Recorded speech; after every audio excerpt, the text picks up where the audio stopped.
เพราะว่ากองทัพนั้นต้องเดินด้วยท้องต้องทำหุงหาอาหารทำสำรับกับข้าวส่งเสริมเพื่อพระสงฆ์ของสามเณรอันนี้มันจะควบคู่กันไปถ้าหากว่าเรามีก้าพลังแรงงานมีก้าศรัทธาญาติโยมแต่บ่มีพระสงฆ์นี่ก็มันก็บ่สมบูรณ์เหมือนกับเปิ้นมาเทศธรรมเนี่ยธรรมะของพระพุทธเจ้านี่นักหนาป่าป้านเนาะเพราะว่ามีถึง 84,000 พระธรรมขันธ์เฮาเกิดมาแล้วโชคดีพุทธศาสนิกชนนะเจ้าพุทธเฮาตื่นจื้นขึ้นมาก็ได้ยินเสียงน้ำเสียงธรรมก็มีบุญแถมวันมีบุญที่จักได้มีลมหายใจเป็นหนึ่งละนะมีบุญเป็นลมหายใจที่จะต้องสู้ชีวิตต่อไปบางคนเพิ่นยังมีบุญบ่ได้จะลองปีใหม่สักกำนี่ก็มีนะเฮานี่มีบุญทั้งหลายมีบุญได้อยู่พอหันโลกอันสดใสแล้วก็ได้ยินเสียงไก่ขันได้หันตะวันเนี่ยก็อันนี้ก็เป็นบุญได้ประพฤติวัดปฏิบัติธรรมกันต่อไปเฮาเป็นคนที่โชคดีเนอะเวลาว่าเฮาจะฟังธรรมเฮาก็ได้ฟังศรัทธาใครฟังธรรมเนอะก็พร้อมบริบูรณ์อยากจะฟังน้ำธรรมคำสอนขององค์พระสัมมาสัมพุทธเจ้าก็ได้ฟังแต่ว่าถ้ามีองค์เทศชีวิตก็บ่สมบูรณ์ก็ได้ฟังน้ำธรรมคำสอนแต่บางทีนั้นทุเจ้าเพิ่นพร้อมที่จะเทศนาธรรมเพื่อธรรมะโอวาทคำสังฆาบ่มีศรัทธาที่จะมาฟังก็จะบ่สมบูรณ์อันนี้บริบูรณ์พรั่งพร้อมกุสิ่งกุอย่างบริบูรณ์ทุกอย่างเหมือนกับถึงวันเนี่ยเราได้มาประชุมสโมสรกันนี่หมดมื้อเฮาก็ตื่นเจ้าแต่เนาะปฏิบัติปัดกวาดกันไปตั้งห้องครัวก็ทำหุงหาอาหารทำสำรับกับข้าวครูบาอาจารย์พระสงฆ์องค์เนรก็เก็บเต็นท์กันพร้อมก็มีตัวลุงยำได้เกี่ยมด้วยนี่มันได้ปกผ้าด้วยบืดก่อนบ่ต้องฟังมาดื่มหายไปไหนฉะนั้นขณะนี้เหลือ10 นาทีเนอะจะถึง5 โมงก็ขอไว้สานิมนต์ครูบาอาจารย์นะครับเนอะสู่สถานที่จะได้ทำพิธีในการเจริญพระพุทธมนต์สวดมนต์แล้วก็จะได้ปงวัดปงวากันเนอะจะได้ลาออกจากสมาทานเข้ากรรมพร้อมกันนั้นเราก็จะได้สุมาการวะพระสงฆ์ผู้เป็นประธานพระสงฆ์ผู้เป็นประธานนี้เปิ้นก็มาอยู่กับเฮาเนาะยกตัวอย่างเช่นท่านพระครูวิจารณ์ธรรมทัศน์ท่านเจ้าคณะตำบลบางทีนั้นเราอาจจะได้ยกที่ต่ำย่ำที่สูงได้ประมาทะโดยกายกรรมวจีกรรมมโนกรรมเราก็จะได้สุมาการวะเนาะลดโทษลดภัยบางทีนั้นก็ได้ไปนั่งที่ครูบาพ่องได้ไปยิ้มน้อยยิ้มใหญ่เสียครูบาพ่องเพราะนั้นวันนี้เขาก็จะได้สุมาการวะมาได้เป็นบาปเป็นกรรมนิวรณธรรมมาติดมาแปดมาเปื้อนฉะนั้นเขาก็จะได้สุมาการวะพระสงฆ์โดยศรัทธาญาติโยมเนอะวันนี้เป็นวันสุดซอยแล้วเนอะก็พากันมาใส่บาตรญาติปกจะเป็นภาพประวัติศาสตร์ไปแต่เมื่อนาน11 ปีดูมาฮอดบัดเดียวนี้บางคนนั้นก็บุญบ่ถึงล้มหายใจจากไปก็มีนะมาเผาผีจีกระดูกกันที่นี่เนาะ ที่นี่เป็นที่สิ้นสุดแล้วก็วันนี้เป็นวันสุดท้ายวันนี้แล้วหนาเป็นวันสุดซอยเป็นวันสั่งถ้อยอำลาครูบาอาจารย์ที่เขาเคยไหว้สาจากกับวัดวาถิ่นเดิมเก่าเงาศรัทธาตั้งหลายยิ่งใจหนุ่มเท่าจักมองมัวเมาต่ำก้อยปัจจาปักตังเจริญมองผ่านบ่น้อยบ่เหมือนก่อนอันเดิมอ่อนเคยกราบน้อมนบเคยฟังคำสอนฮับสินฮับปอนจุวันจ้องบอกว่าวันคืนเกยประกาศกล้องเหมือนระฆังทองฟากฟ้าพอได้ยินเสียงเน็ดเหนื่อยเมื่อยล้าก็หายพลากหน้ากลาไก่วันนี้แล้วหนาต่างตนต่างไก่ต่างตนต่างไปปาบาดปิกวัดแล้ววันนี้จะเหลือแต่ความทรงจำเด้อศรัทธาญาติโยมทั้งหลายสถานที่นี้นี่ก็บ่ใช่เป็นที่น่ากลัวเนาะเป็นปัจจาที่บ่มีก็ไม้ใหญ่ไม้หลวงนะเป็นที่ว่าเหมือนกับถ้ามีวิหารน้อยนะเมนพวกก็จะว่าอันนี้เป็นบ้านจะเป็นโกดังไงสถานที่มันสปายะมันม่วนมันอยู่ใกล้ๆชุมชนโดยใกล้ทนต่างก็ยินดีเนาะกับพี่น้องตังเหล่ามนทาทิพย์แล้วก็ปักตังเจริญจะได้มาบำเพ็ญบารมีธรรมร่วมกันลูกเนนเนอลูกเนอต้มน้ำไว้เดี๋ยวจะได้มาถวายครูบาอาจารย์ลูกเนนโดนนัดอย่าลืมสิอย่าลืมกาแฟตุลุง1 แก้วจะได้จิบได้ดื่มได้ฉันลูกเนนโดนนัดเนี่ยเขาบอกว่าผมเป็นคนแปลงไอ้ดอกผมกางไว้2 หลังดีละอันนั้นบึ้ดมาล้นเต็นตัวลุงด้วยตัวลุงล้นเต็นบอกจังมันเต็นรุ่นใหม่เต็นรุ่นใหม่แล้วเนอะตอนนี้ศรัทธาญาติโยมท่านเจ้าคณะตำบลได้เดินทางมาถึงแล้วไว้สารนะครับเนอะครูบาอาจารย์ที่อยู่ทางในปลัมในวัดในวามาพร้อมกันนะครับเนอะได้มาพร้อมกันทางในนี้ก็พร้อมแล้วนะที่จะได้ทำกิจวัตรทำวัดสวดมนต์ปงวัดปงวาสุมากาลาวะพระสงฆ์ผู้เป็นประธาน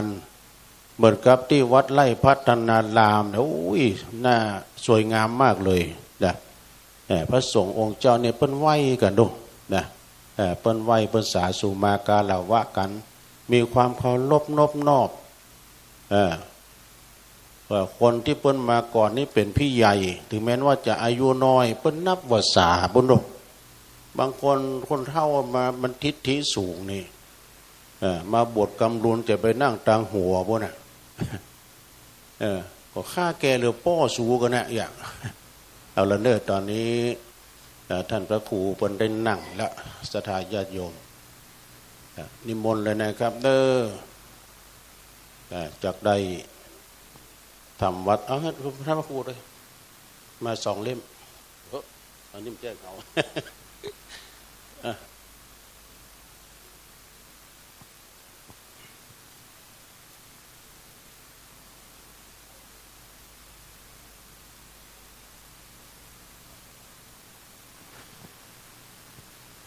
นิมนต์เลยนะครับน่าลูกเนนครูบาอาจารย์เฮาตอนนี้ท่านพระครูเพิ่นได้กดสวิละกราบ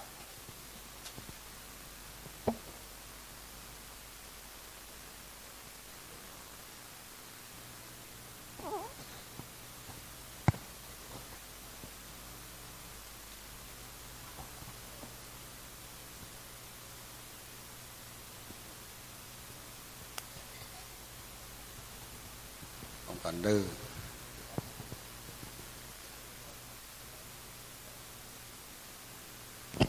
ท่านสมุจำลองตำบลนะครับนิมนต์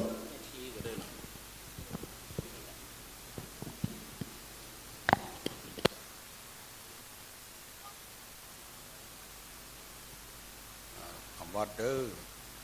โยโสภะคะวะอะระหังสัมมาสัมพุทโธสวากขาโตเยนะภะคะวะตะ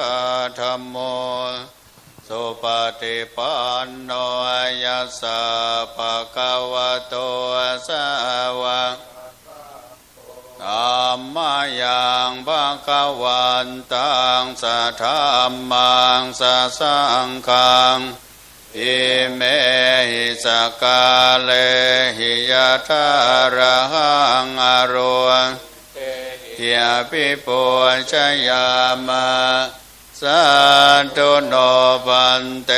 ภะคะวะสุจิราปะเรนิพุตโตเปปัญชิมาชนะตานุกัมปมานาสาสกาเลตุกตาปนาการาภูเตปฏิคันนาตุอามหากังเทกลตังหิตายาอะระหังสัมมาสัมพุทโธภะคะวาพุทธังภะคะวันตังอภิวาเทมิสวากขาโตภะคะวะตาธัมโมธัมมังนัมมัสสามิสุปฏิปันโนภะคะวะโตสาวกสังโฆสังฆังนามามิอันนามยังพุทธัสสะภะคะวะโตบุปภาคณามะกะรังโรมาเสนะโมตัสสะภะคะวะโตอะระหะโตสัมมาสัมพุทธัสสะนะโมตัสสะภะคะวะโตอะระหะโตสัมมาสัมพุทธัสสะนะโมตัสสะภะคะวะโตอะระหะโตสัมมาสัมพุทธัสสะอันนามยังพุทธาภิทุติงกโลมาเสโยโสตถาคโตอะระหังสัมมาสัมพุทโธเวชาจารณะสัมปันโนสุขโตโลกวิทูอนุตตโลปุริสธรรมสารถิสัตเทวมนุษย์สานังพุทโธภคะวาโยอิมังโลกังสะเทวกังสมารกังสะพรหมกังสัสมณพรหมณิงประชังสะเทวมนุสังสยังอภิญญาชจิกตวาปเวเทสิโยธรรมังเทเสสิอาทิกัลยานังมัชเชกัลยานังปริโยสานกัลยานังสัทธังสัพยัญชนะเกวรปริปุณังปริสุทธังพรหมจาริยังปกาเสสิกามหังภะคะวันตังอภิปุชยามิมหังภะคะวันตังศิลสานามามินามยังธัมมาภิทุติงกโลมาเสโยโสสวากขาโตภะคะวะตาธัมโมสันเดติโกอาการิโกเอหิปัสสิโกโอปนายิโกปัจจตังเวทิตาโพวินโยหิธัมมังธัมมังอภิปุชยามิธัมมังธัมมังศิลสานามามินามยังสังฆาภิทุติงกโลมาเส โยโสสุปฏิปันโนภะคะวะโตสาวกสังโฆอุชุปฏิปันโนภะคะวะโตสาวกสังโฆยายาปฏิปันโนภะคะวะโตสาวกสังโฆสามีจิปฏิปันโนภะคะวะโตสาวกสังโฆญาติทางจัตตาริปุริสยุคานิอันทปุริสปุคลาเอสะภะคะวะโตสาวกสังโฆอาหุนายโยปาหุนายโยทักขินายโยอัญชลีอนุตตรังปุญญเขตังโลกัสสะธรรมหังสังฆังอภิปูชยามิธรรมหังสังฆังศิรสานามามินมัยรัตนาเตยปมาณคาถาโยเจวะสังเวกปริกิตนาปทันจะปนามาเสพุทโธสุสุโธกรุณามหันนาโวโยจันตสุธาภลายานาโลจโนโลกาสัพพะปุปะกิเลสกาตโกวันนามิพุทธังอหัมมาทะเรนตังธัมโมปะทิโปวิยตาสัสสะทุโนโยมากาปากามาตะเพทะปินนโกโลกุตโลโยจัตตะตะติปโนวันนามิธัมมังอหัมมาทะเรนตังสังโฆสุเขตาภยติเขตาสัญญิโตโยติตาสันโตสุขตานุโพธโกโลลาปะหิโนอริโยสุเมธาโสวันนามิสังฆังอหัมมาทะเรนตังอินเจวะเมกันตาภิปูชนัยยกังวัตถุตายังวันนายตาภิสังฆตังปุญญังมายายังมะมะสาปุปัฏฐวามาโหนตุเวตันสัพพะภาวะสิทธิยาเอตตถาคโตโลเกอุปันโนอะระหังสัมมาสัมพุทโธธัมโมจะเทสิโตนิยานิโก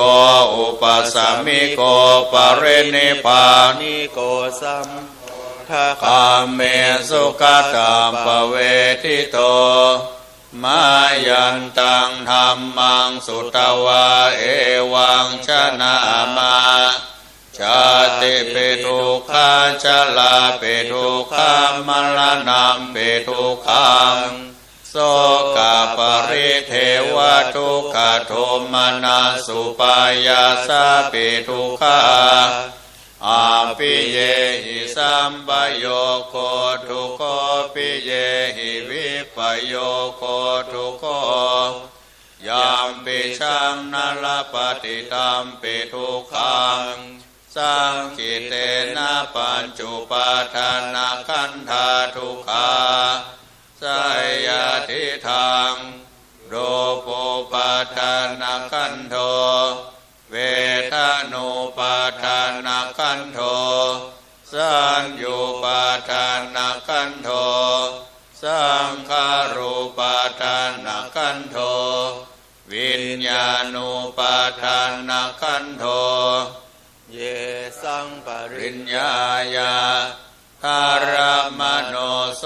ภควาเอวังพาหุลังสาวกเกวินเนติเอวังภาคาจะ ปนาสะภะคะวะโตสาวะเกสุอนุสาสเนปะอุลาภวัตเตรูปังอนิจจังเวทนาอนิจจาสัญญาอนิจจาสังขารอนิจจาวิญญาณังอนิจจังรูปังอนัตตาเวทนาอนัตตาสัญญาอนัตตาสังขารอนัตตาวิญญาณังอนัตตาสัพเพสังขาราอนิจจติสัพเพธัมมาอนัตตาติเตมะยังโอตินะมหาชาติยาชรามลเนนะโสเกหิปะริเทนะเสหิอุปายาเสหิทุกขตินาทุกขปะเลตาอาเปวานามิมาสเกวลาสทุกขคันนาสันตกริยาปัญญาเยธาติเจลาปะเรเนปุตัมปิตังภะคะวันตังอุทิสะอรหันตังสัมมาสัมพุทธังสัทธาอาคารัสสมาอนาคาริยังปะปะจิตาตัสมิงภะคะวะเตประมาจาริยังจรามาเภโคนังสิกขาสาชิวาสมาปนาตังโนพระมาจาริยังอิมาสะเกวลาสะทุกขคันนาสันตกริยายาสังวัตตุติอันนามยังตังคณิกาปัจเวคณาปทังบนามาเสปันติสังกายโยนิโสจิวลังปฏิเสวามิยาวะเทวสิตาสัพติคาตายาอุณนาสัพติคาตายาอังสัมมากัสสวัตตาสัพพสิริงสัมปัสัมมาสนังปฏิคาตายายาวะเทวะหิริโกปินาปฏิชาตนาทังปันติสังกายโยนิโสปินาปตังปฏิเสวามิเนวัตวายนามันนายนามันนายนาวิปุสนายายาวะเทวะอิมาสกายาสถิติยายาปนายาวิหิงสุปารติยาพระมาจาริยานุกหายาเอเตปุลานันจะเวทานังบาติหังคามินาวันจะเวทานังนาอุปเทสามิยาตระจะเมปเวสติอนาวาจตาจะปัสสุวิหารโรจติปันติสังฆโยนิโสเสนาสนังปฏิเสวามิ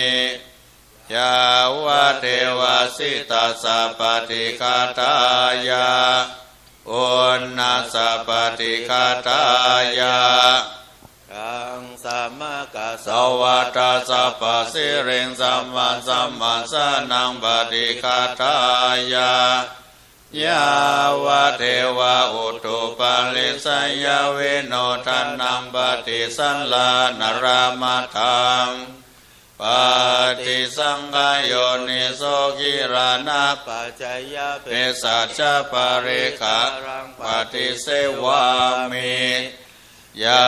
วะเทวะอุปันนานังไวยาปฏิกานังเวทนานังปฏิคาตายาอัมบายาปัจจปรมัตถายาติอันนามยังธาตุปฏิกุราปัจเจเวคณาปทังบนามาเสยาปัจจายังปวัตตมานังธาตุมาตเมเวตังยาทิทังจีวลังธาตุปะปุญจโกจะปุกะโลธาตุมัทธโกนิสัตโตนิจิโวสุญโญ สัพพานิปานาอิมานิจิวารานิอาจิโกจานิยานิอิมังปุติกายังปัตตวะอ เทวิยาจิโกจานิยานิจายันติยะถาปัจจยังภวัตมานังดาตุมัตตเมเวตังญาติตังบินดาปโตตาตุปะปุญจโกจะปุกะโลธาตุมัตถโกนิสัตโตนิจิโวสุญโยโอปานายังบินดาปโตอาจิโกจานิโยอิมังปุติกายังปัตตวะเทวิยาจิโกจานิโยติยะถาปัจจยังภวัตมานังดาตุมัตตเมเวตังญาติตังเสนาสนังตา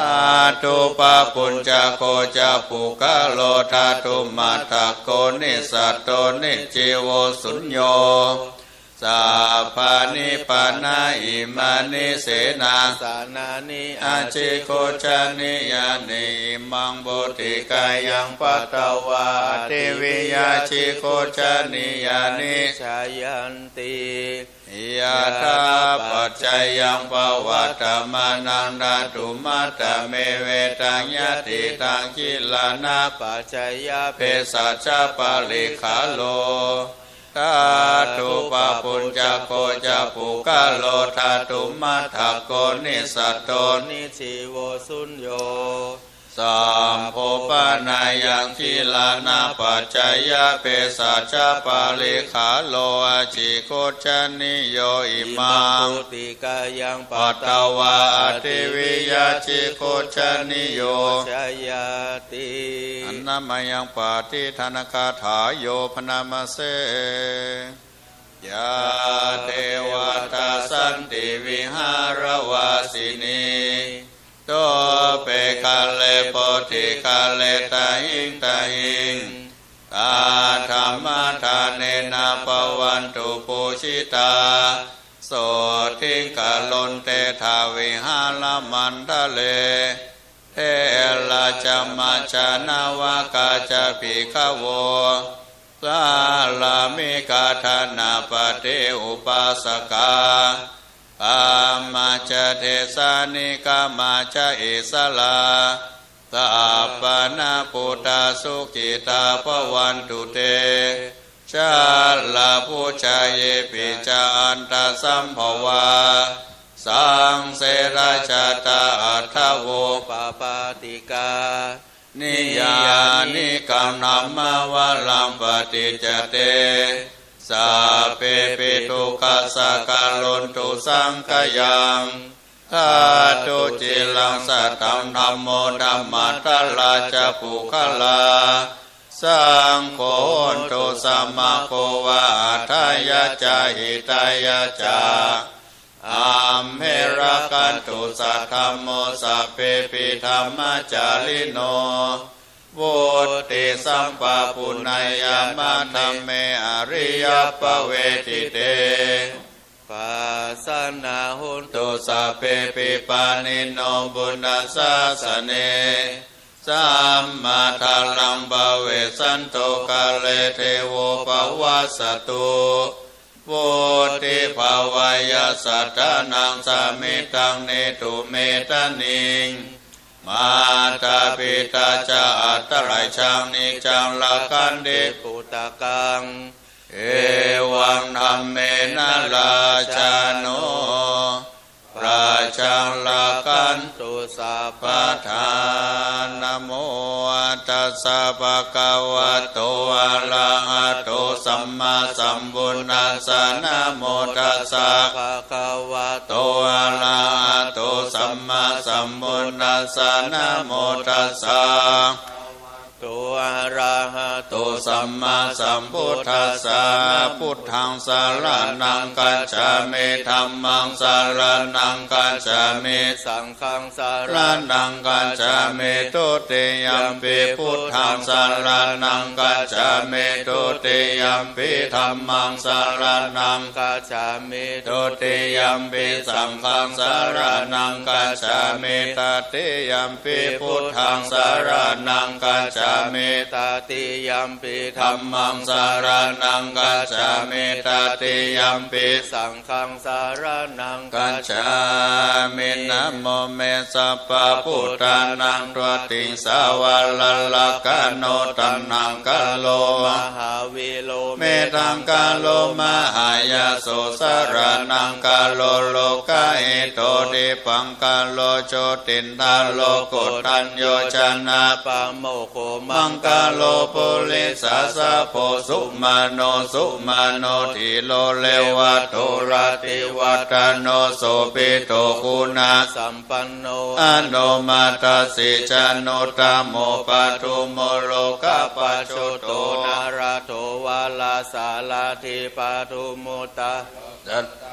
โลสุเมโทอาคาปุกาโลสุจาโตสัพพะโลกะโคปิยาทัสสินาลาสะโพอาทาทัสสิกาโลนิโกตัมมาทัสสิตามโมโนโทสิตาโสอาสัมโมโลเกติโสจาวาลาตังวาโลโปโสจาวาลาโลพุทโธวิปัสสิจาอนุปโมสิกิสัพพะอิโตสัตตเวสะปุสุขทายาโคกาคุสันโตสัตตาวะโหโกนะ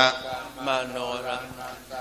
กัสสะโปสิลิสัมปันโนโกตโมสักยะปุงคาวอัตตวิสติสังฆาตาอิเมพุทธามาหิติกากาโลนาโกนาสัมปันนาสัพพะโลกาปิปุชิตาเอเตทัสสะปะละพุทธาอุตตมาอาคาปุกาลติปิกาคุณาสุงเปเตเยอมตังบาตังเอเตพุทธาอติตาจามังคลาหนติสัพพตาอัตตเวสติเมพุทเทหังวันตามิสัมมาเตสังยาเนนะสีเลนะขันติเมตตาภะเลนะจติปิโนอนุรักขันตุอโลกายเยนะสุเขนะจาอัตตเวสติเมพุทเทโยนะโลสาลานังกะโตกะปะนิสัตตาสหัสสานิทุกขติงโสนาคัจจติอาทวิสติพุทธาปริตังนะโมอะระหะโตสัมมาสัมพุทธัสสะมะเหสิโนนะโมอัตตมะธัมมัสสะสาวกตาเสวะเตนิทานะโมมหาสังฆัสสัมปิเวสุตาสิลติติโนนะโมโอมาตายาลัตตาสลัตตนาตยาสสาสุกังนะโมโอมากติตัสสะตัสสะวะโตตยาสะปินะโมกะลาปะภาเวนะเวคาจันโตปะทวานะโมกาลานุภาเวนะสุวัติโอนตุสัพพะทานะโมกาลจัตติเจนะวิธิเมโหมิเตชวาสสะนาสัจโลกัสสะอุติภวันตุสัพพะทัสสะสนัมปิจาโลกันจเทวลกันตุสัพพะทัสสุติงหนตุสุขีนิวาเล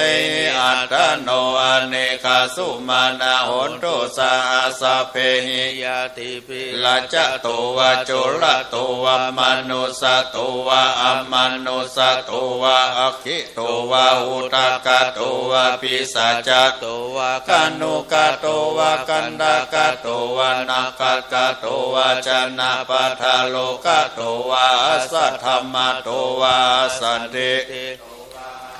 ปุริสโตวะจันตาเตอาสามิคาโกนาคุโกลาอหิวิชิกามเนสัพพติปิอาจตลัสสะสุกาลามหิสายาคาลาคาสติหินานาภยโตวานานาโลกะโตวานานาอุปัฏฐวะโตวะอลคังกันันโตปานิตานาโตปัฏฐายตถา กตัสสะทัสสะปะละมิโยทัสสะอุปปาระมิโยทัสสะปะละมันตาปะละมิโยปัญจมหาปาลิจเขติโสจาริยปัจฉิมภเวคปวะกันติงชติงอภินิกามานังปะทานาจัต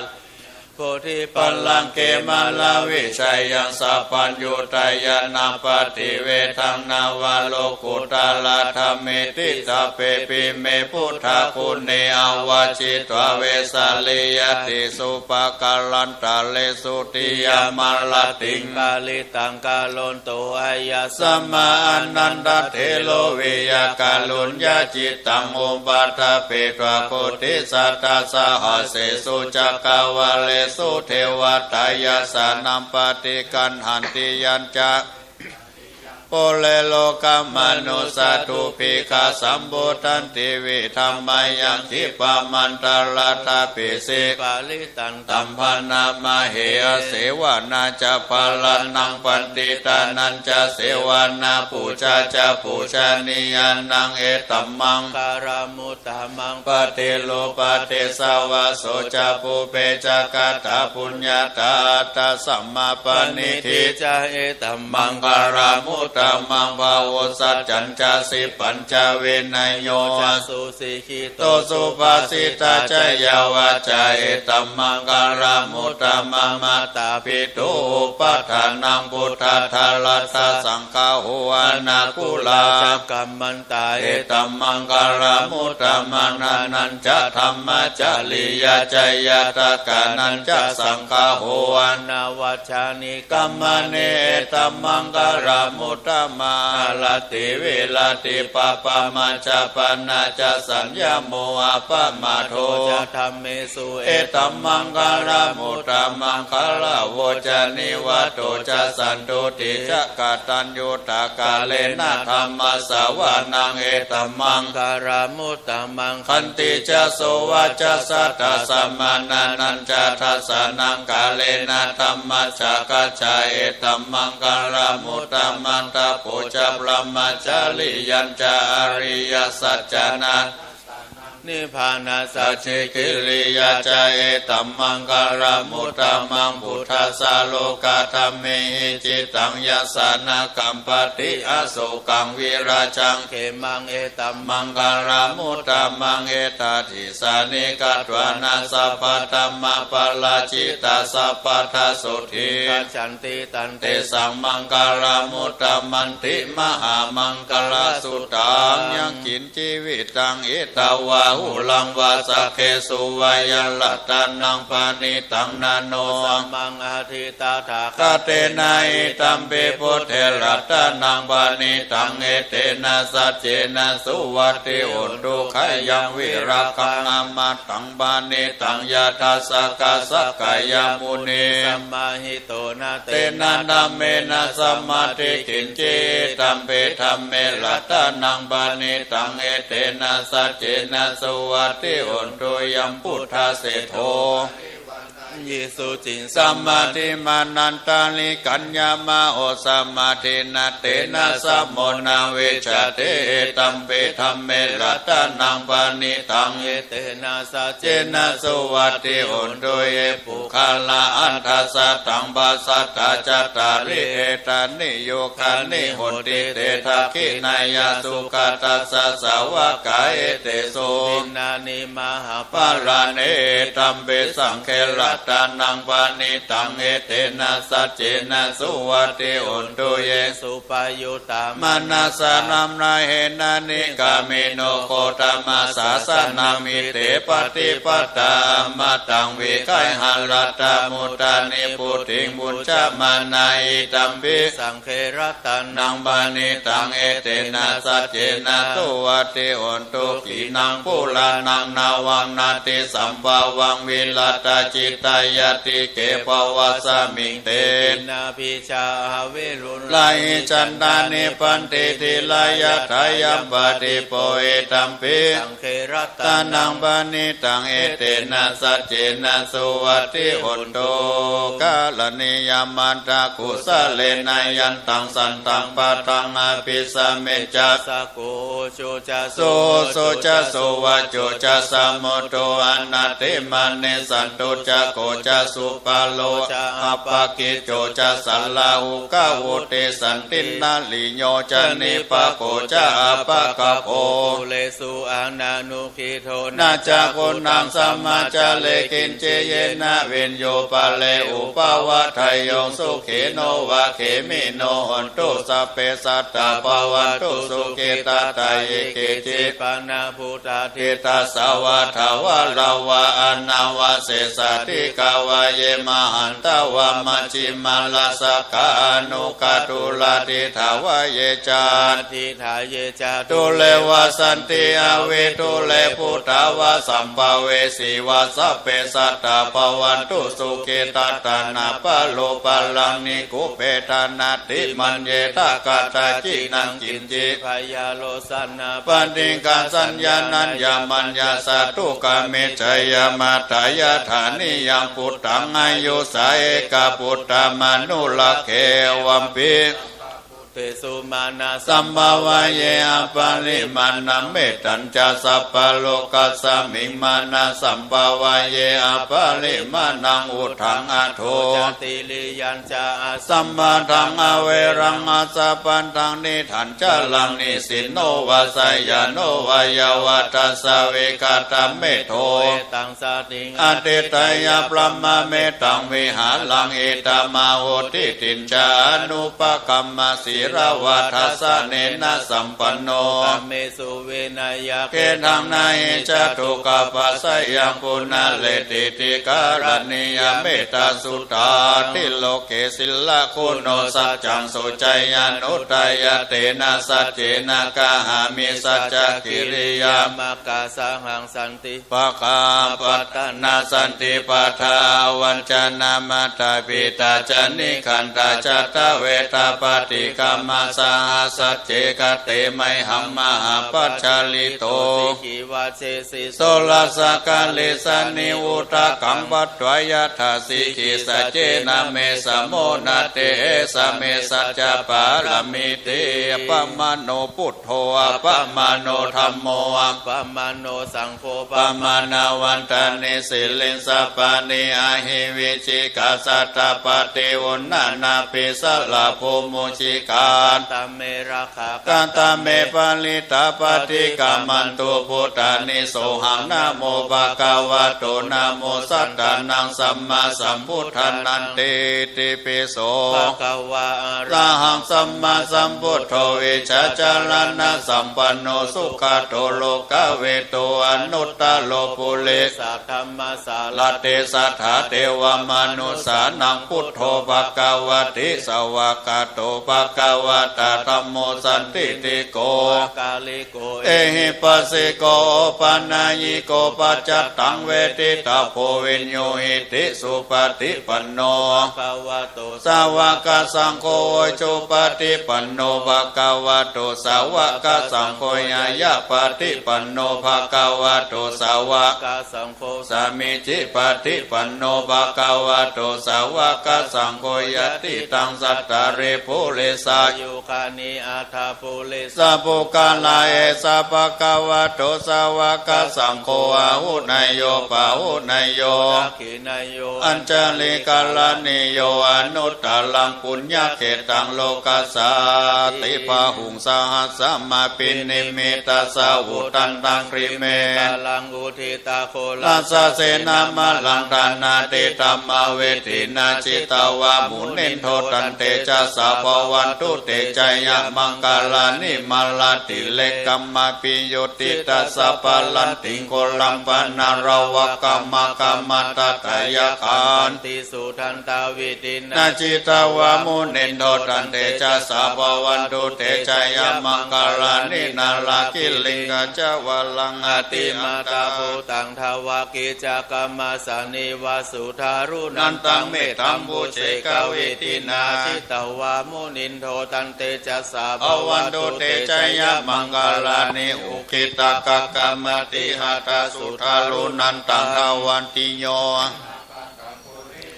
วันตังอิติปิสังกันตมโนจิตวามุนินโทตันเตจัสสะภวันตุเตชยมังคลานิกัตวนาคันธมุทัลลังอิวะกปินิยจินจายตุจวะจันนังจันนกายะมาเจสันเตนะสมาเวทินาจิตวามุนินโทตันเตจัสสะภวันตุเตชยมังคลานิสัจจังวิหายมติสัจจตวัตเกตุงวัตปิโลปิตมันังอติอันตพุทธังปัญญาทิปัชชาลิโตจินตาวามุนินโตตันเตจัสสะภวันตุเตชยมังคลานินันโทปนันดาปุจกังวิปุตังมหิติงบทเทนะเทลาปุจเกนะธรรมปยันโตเอโท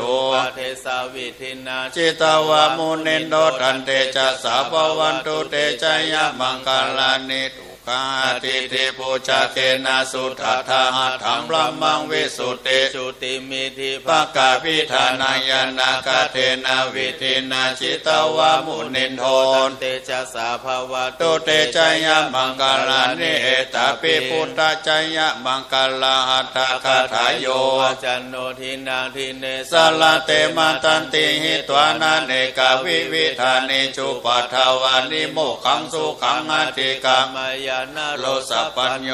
ปุจจังโคสติสังฆโตธัมมานังวิจัยโยตถาวิริยัมปิติปัสสัทธิปุจจังกาจตถาปะเลสัมมาตุเปกาปุจจังคาสเตเตสัพพทาสีนาโมนินาสัมมาตกาตาภเวตาภาอุลิกาตาสังวัตันติอภิญญายานิพานายาจโพธิยาเอเตนะสัจจวัจเจนะอุทิเตหุนโตสัมมาทาเอกสัมมิสัมมาเยนะโถโมคลานันจักกัสสะปังคิลาเนทุกิเตทิสวาปุสังเทสัสสะเทสยิเตจะตังอภินันติตวารุคามุจิงสุตังคเนเตนะสัจจวัจเจนะสุทิเตหุนตุสัพพทาเอกาธาธรรมราชาปิเคลันเยนะปิปิติโตจุนทัเทเลนะตัญเยวะภานาปะทัสสะตาลังสัมโมทิตวะจะอาปัตตะธรรมาวุฒาทิฐานะโสเอเตนะสัจจ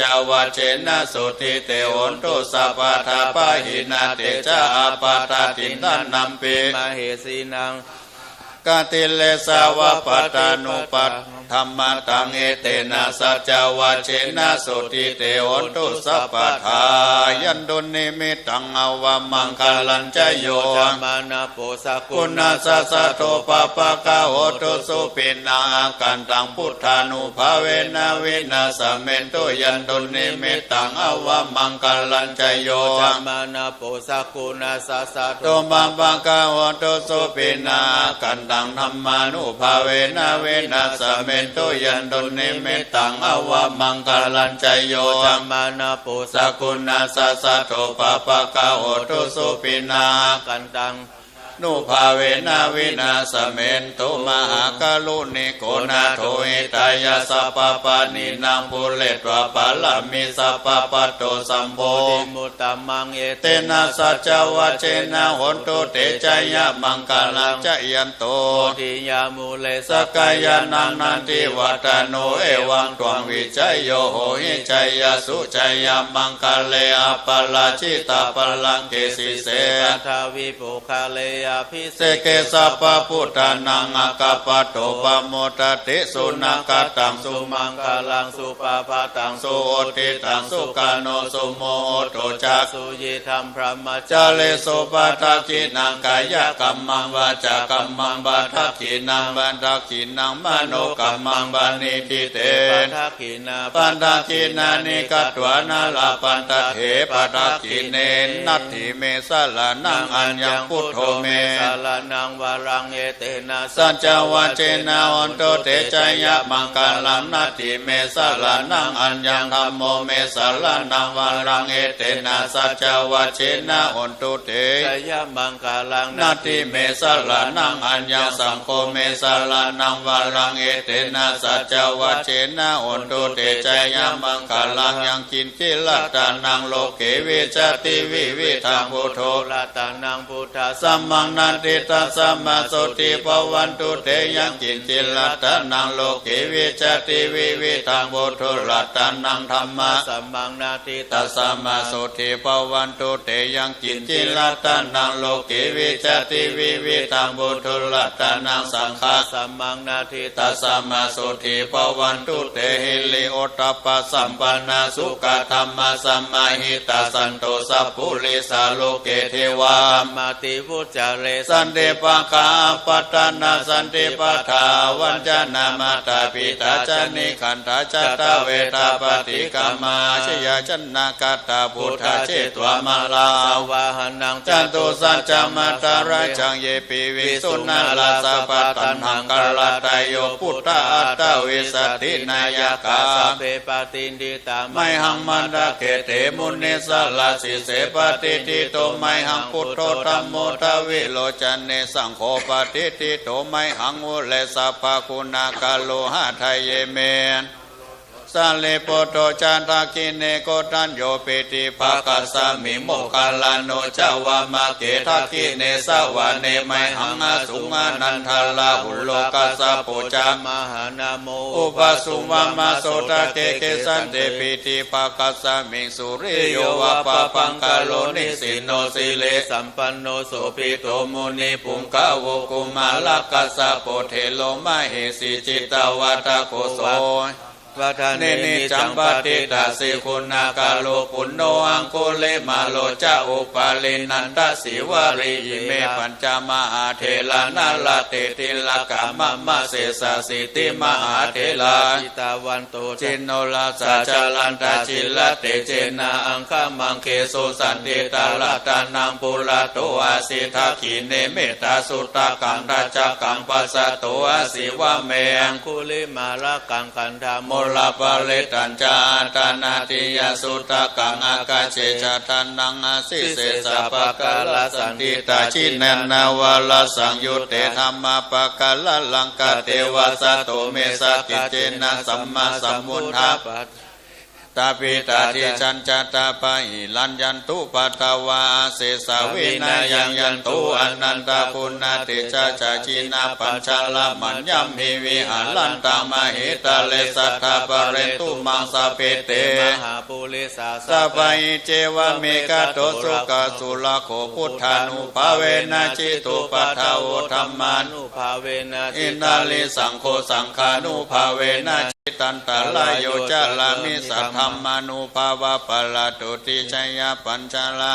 นาสกะอากาตานิทิตาอติอุณาสวิจัยโยธัมโมโลเกอนุตตโลสัพพสัตตาตวงกันนายเทวเทปาลิวะเทระตันเทอมนุเสหิปาวะเขปยะเขนะเจวิเสภูเตอากาลมาลเนนะจะสัพพสัมมามาลนามุตโตทาเปตวาการามาลิตังทัสเสวาอนุภาเวนะโหนโตเทโวสุขิสัทธาสุทธาสีลังสัมมาทายะธรรมังสุจาริตังจาเลเสวะอนุภาเวนะวันโตเทโวสุขิสัตตาริกิตังติติตังผู้จังหาลานังวาจานังคาลุงปะเลสังเทสานังสุตตานัสสายุปวัตติสักกัตวะพุทธลัตตานังโอสัตถังอุตตมังวารังหิตังเทวมนุสานังพุทธเตเจนะนาสันตุปันดาวาสะเพทุขาวุปัสสะเมนตุเตสกัตวะธรรมรัตนังโอสัตถังอุตตมังวาลังปะลีลาอุปัสสะมานังธรรมเตเจนะสุทินานาสันตุปันดาวาสะเพพยาวุปัสสะเมนตุเตสกัตวะสังขารตนังโอสัตถังอุตตมังวาลังอาหุนายังปะหุนายังส โสทินานาสันตุปนาวาสเพโรกาวุปาสมินตุเตสิริทิติมติเตโชจยสิทธิมหิเตมหาคุณาปาลิมิตาบุญญาธิกาลสัสสะปันตลายานิวรณะสัมมันทัสสะวะโตอะระหะโตสัมมาสัมพุทธัสสะตวะติสัมมาหาปุริสรักขันนานุภาเวนะสิตายานุภายัญชนะนุภาเวนะอาทุตารัสสตมังคลานุภาเวนะลังสียานุภาเวนะเกตุมาลานุภาเวนะทัสสะปารามิตานุภาเวนะทัสสะอุปปารามิตานุภาเวนะทัสสะปารามัตถปารามิตานุภาเวนะศีลสมาธิปัญญานุภาเวนะพุทธานุภาเวนะธรรมานุภาเวนะสังฆานุภาเวนะเตจานุภาเวนะอินทานุภาเวนะปารานุภาเวนะยยะธรรมานุภาเวนะจตุลสีสาสัทธรรมขันธังนวโลกุตละธรรมานุภาเวนะอัตถังจิกามคานุภาเวนะอัตถสัมมาปฏิญานุภาเวนะจารปิญญานุภาเวนะจตุสัจจยานานุภาเวนะตัสสะปะลายานานุภาเวนะสัพพัญญุตายานานุภาเวนะเมตตาการุณามุทิตาอุเบกขานุภาเวนะสัพพปะลิตานุภาเวนะรัตนัตยสารนานุภาเวนะตุยหังสัพพโลกาสุกุปัฏฐาวะทุกขโทมนัสสุปยาสาวินาสันตุสัพพะอันตรายาปิวินาสันตุสัพพะสังกัปปะตุยหังสัมมิจันตุทิกายุกะตุยหังโหตุสัตตวาสชิเวนะสมังคีโกโหตุสัมมาทาคัสสะปวนาภูมิขังขามหาสมุทธารกกะเทวตาตุมเทอนุลักขันตุพุทโธมังคลสัมพุทโธสัมพุทโธติปะทุตโมพุทธมังคละมาคัมมาสัพพทุขามุนจเลตัมโมมังคละสัมพุทโธคัมพิโลทุทัสโสอนุดัมมะมังคละมาคัมมาสัพพพยามุนจเลสังโฆมังคละสัมบุญโดดังกินายโยอนุตตโลสังฆมังคละมาคัมมาสัพพทุขาปมุนจเลอโลคายาปะละมาลาปัสสันตุติปรมังทานาวิสัสสะปรมายตินิพพานังปรมังสุขัง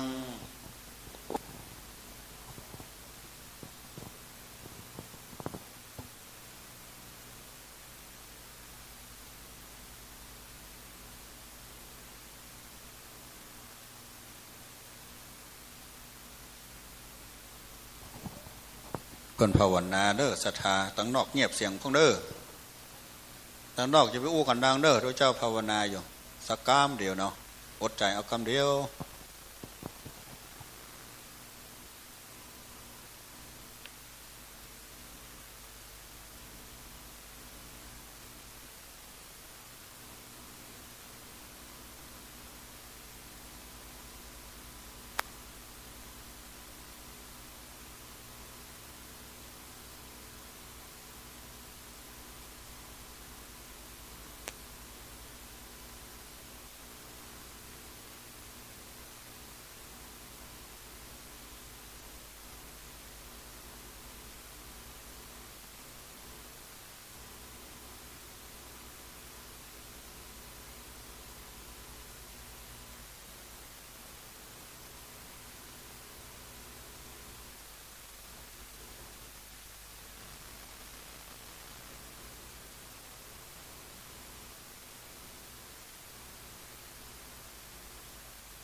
อกบัวดอกหนึ่งพึงใจไว้เพื่อบูชา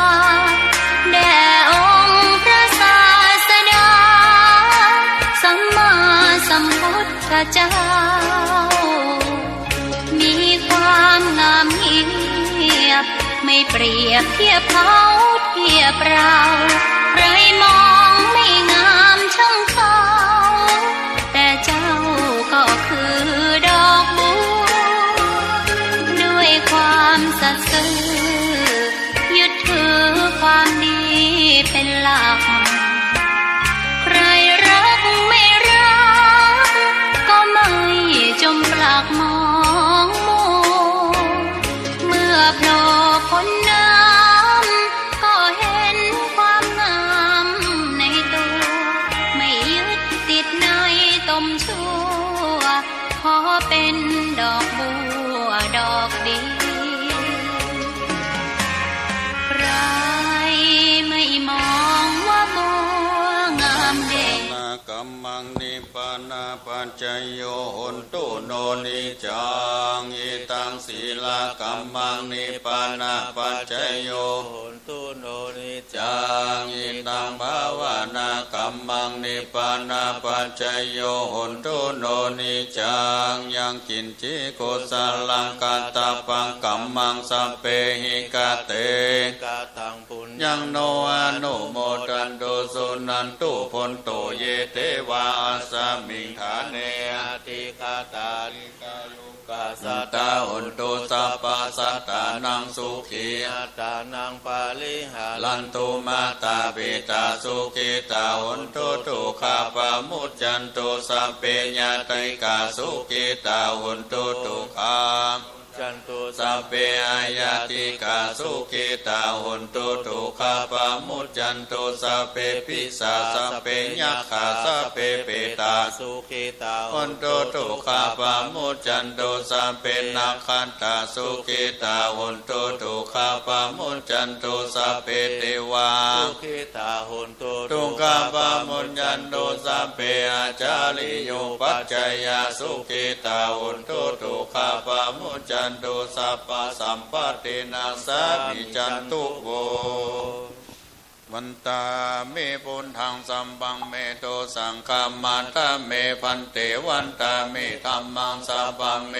สังฆามาตาเมพันเตวันตาเมสังฆังสัมปังเมโตสังฆามาตาเมพันเตวันตาเมกะโลอุปัชฌาจาริเยสัพพังเมสังฆามาตาเมพันเตวันตาเมกัมมาฐานังสัมปังเมโตสังฆามาตาเมพันเตวันตาเมอาลาเมนทาสีมายังสัมมังเมโตสังฆามันธาเมพันเตวันดามิจิติยังสัพพังสัพพะทานิสุปฏิทิตาสลิราธาตุมหาโพธิงปุณดาโลปังสักกาลังสัตตานาคาโลเกเทวะโลเกพระมะโลเกจัมพูติเปลังกาติเปสาริราธาตุโยเกสาธาตุโยอะระหันตาธาตุโยเจติยังกันตะโกติงจตุลาสิติสหเสสัมมาคันเทสัพเพสังปาดเจติยังอหังวันตามิสัพพโส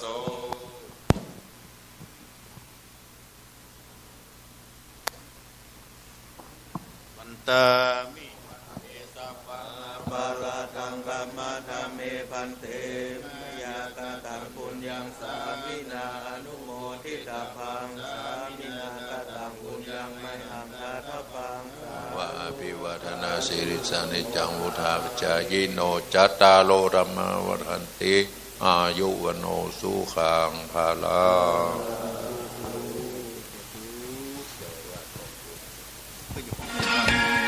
แต่บัวก็เป็นดอกบัวทุกวันอย่างนี้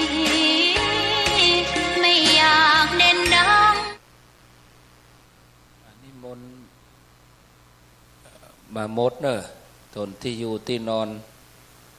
นิมนต์มาโป่งวัดกันครบแล้วเนาะ นะโม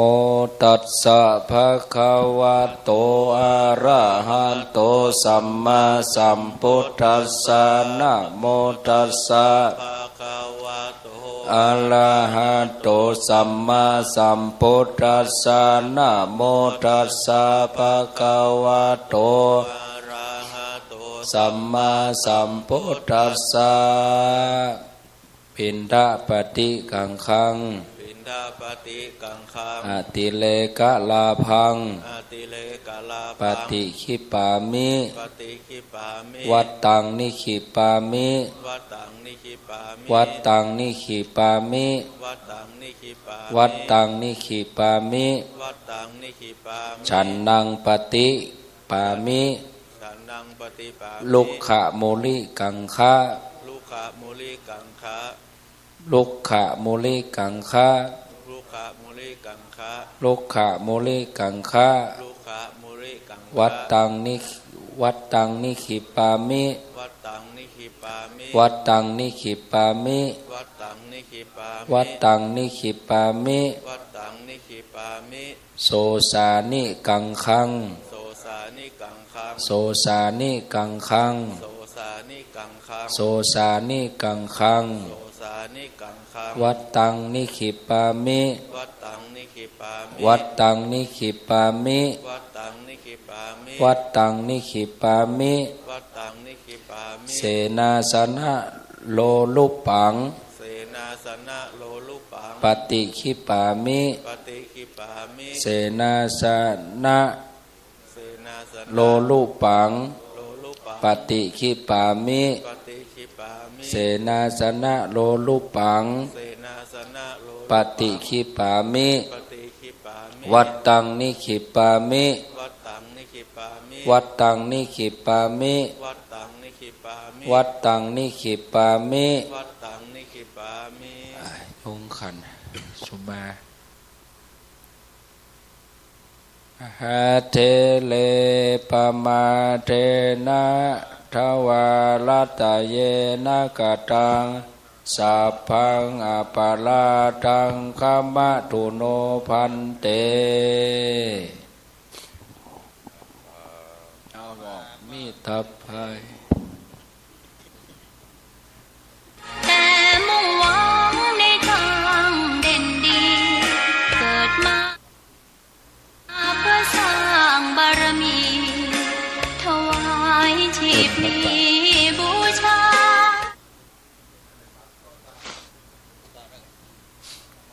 ก็ขอขอบคุณครูบาอาจารย์กุตนนะครับที่ได้สละเวลามาประพฤติปฏิบัติเป็นเนื้อนาบุญให้ศรัทธาได้ใส่บาตรให้ศรัทธาได้ฟังเทศน์ฟังธรรมในกิจกรรมเข้าสู่สานกรรมที่สุสานปัจจาปักตังเจริญครับก็ได้ถึงสองอย่างลูกขมูลก็ได้สุสานกรรมก็ได้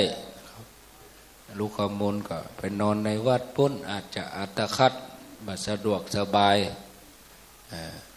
นอนปัจจาอาจจะมีความวุ่นวายพ่องแบบไรสงัดเหมือนอย่างที่ตั้งใจไว้นะครับเนื่องจากว่าปัจจามันเป็น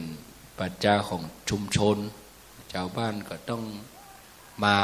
เป็นธรรมดาก็ต้องขอสุมาอภัยครูบาอาจารย์ด้วยนะครับแล้วก็เจ้านี้ก็นิมนต์เป็นเนื้อนาบุญหรือศรัทธาสุดท้ายนะครับก็นิมนต์นั่งฟังเก้าอี้พุ่นพ่องครับ10 รูปครับแล้วก็นั่งฟังเพลงก็นิมนต์นะครับทุกรูปเป็นเนื้อนาบุญหรือศรัทธานะครับต่อไปนิมนต์เอาปอนนะครับสัพพิติโยวิวัชชันตุสัพพะโลโกวินัสสันตุมาเตภวัตวันตะลาโยสุขีทีคายุโกภวะอภิวาทนะสีลิสานิจังวุธาปจายิโนจัตตารโลธรรมาวาทันติอายุวันโนสุขังปะลังนิมนต์ไปฉันข้าวต้มนะครับทางข้างปัจจานี่ ทางกำแพงในเต้นครับครูบาอาจารย์นิมนต์ปั่นปอนนี่พ่องนะครับเปลี่ยนกันสลับกันไปฉันเข้าที่ไปฉันเข้าก็ไปฉันที่ปั่นปอนนี่ก็ปั่นปอนพ่องฉันแล้วก็นิมนต์ตุลุงนิมนต์เลยขอบคุณอันศรัทธาพ่อนันว่าไปตัวเลยเตียวไปตัวฮะ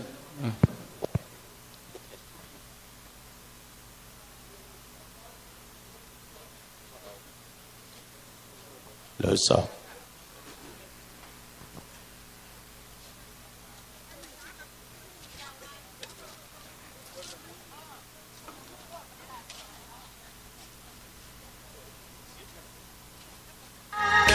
ดอกบัวดอกน้อยเฝ้าคอยคนที่ใจบุญ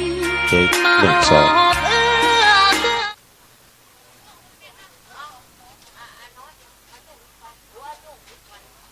ดูลิเกโขนหนังโปรดยังคิดมองชีวิตคนเล่น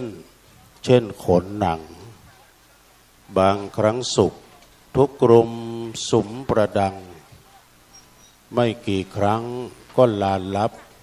กลับเข้าโลง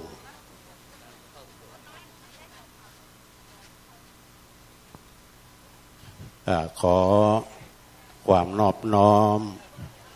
แด่พระรัตนตรัยอันมีพระพุทธพระธรรมพระสงฆ์เป็นสรณะที่พึ่งแนบได้ไว้สาถวายความเคารพครูบาอาจารย์ในเมตตาธรรมหลวงพ่อพระครูวิจารณ์ธรรมทัศน์หลวงพ่อเจ้าคณะตำบลดอยหล่อเขต 3แล้วก็เจ้าคณะตำบลทุกเขตโดยนะครับเขต 1เขต 2เขต 3เขต 1ก็เมตตาธรรมพระครูกัลยาณปราโมทย์เจ้าวาดวัดม่อนห้วยแก้วเขต 2ก็ท่านพระครูมานัสสุทธิกรเจ้าคณะตำบลเขต 2วัดดอนชื่นสำหรับเขต 3นั้นก็ท่านพระครูวิจารณ์ธรรมทัศน์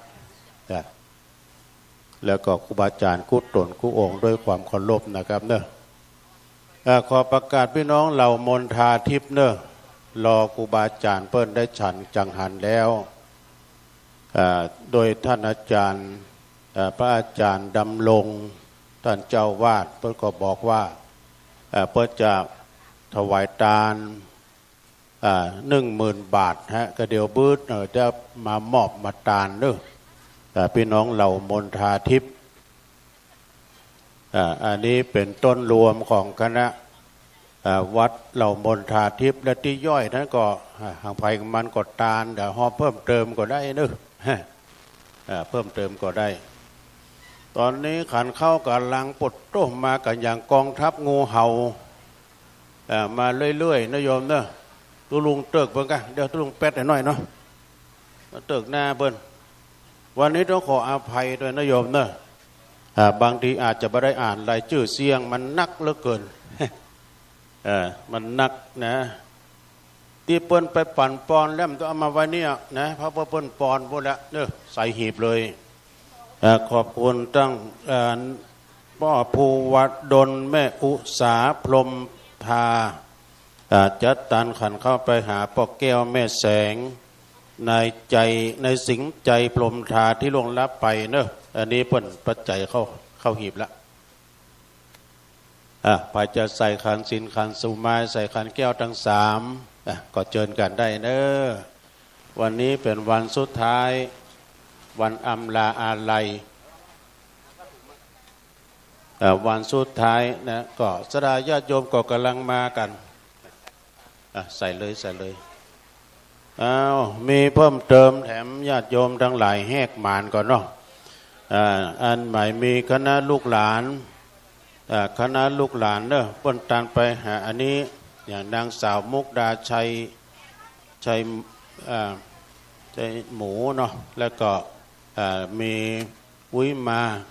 อุ้ยหมูล่าใจป้อปินแม่แก้วใจหมูที่ล่วงลับไปเนอะปักกลางเจริญแล้วก็มีเพิ่มเติมป้อบุญแม่ไพรนะฮะศรีจันตาตานไปหาป้ออุ้ยอุ่นแม่อุ้ยคำเปี้ยแถม1 ซองนะฮะ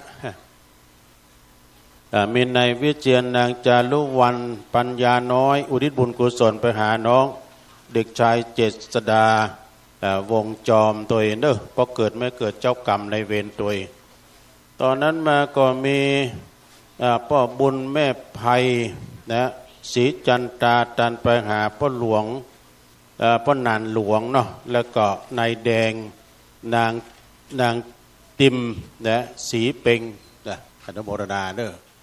เอามาเรื่อยๆนะโยมเนอะว่าจะให้จะหอมจะกินจะทานขันข้าวไม่ทางปุ้นจะใส่ขันข้าวทางปุ้นจะปูจาข้าวสารทางปุ้นนะ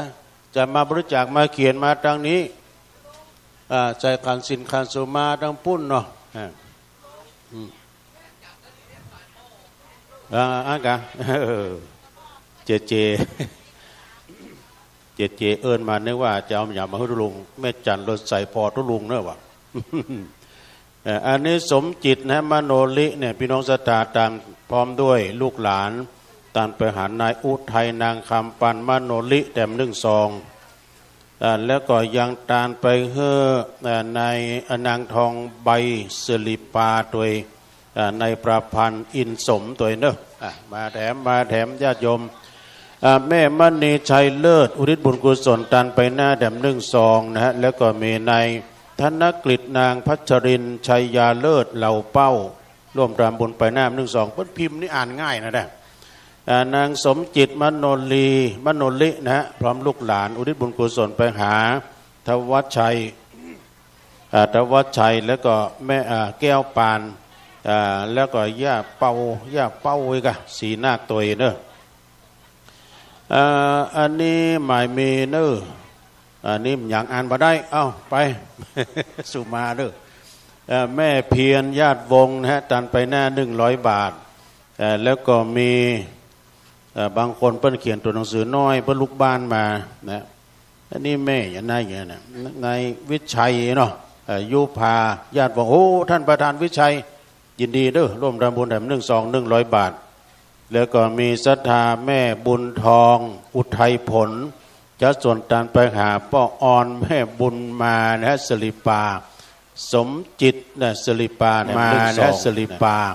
ตอนนั้นมาก็หมายมีนางเกศรญาติวงเนอะอุทิศบุญกุศลตามไปหาป้าอุ้ยหวันแม่อุ้ยปันนะฮะจอมแปงแล้วก็ตามไปหาแม่ไหลปัญญามงคลโดยเนาะอนุโมทนาเด้อเอามาแถมญาติโยมนะมีแม่นางเกศรให้ญาติวงตามไปหาป้าจอมแม่เกียงแล้วก็ป้ออินทรญาติวงตัวนะฮะเจ้าป้อสมัยแม่ศรีปัญญาตันไปหน้าปักกลางเจริญเนอแต้ม1 ซองบ่เต่าแต่นั้นก็หมายมีนายสมพงษ์นางสวิง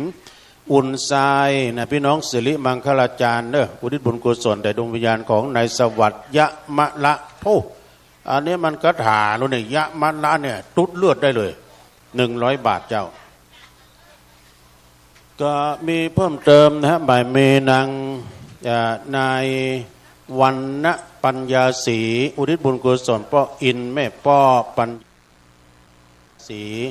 ในเสงี่ยมนะน้องเด็กหญิงตุ่นปัญญาศรีนางบัวจันนะฮะปัญญาศรีนางอรยาจันตาเปิ้ลจันตาเปี้ยจะ1 ซองเด้อมาปู่จมปู่จาได้ตลอดเวลานะโยมเด้อ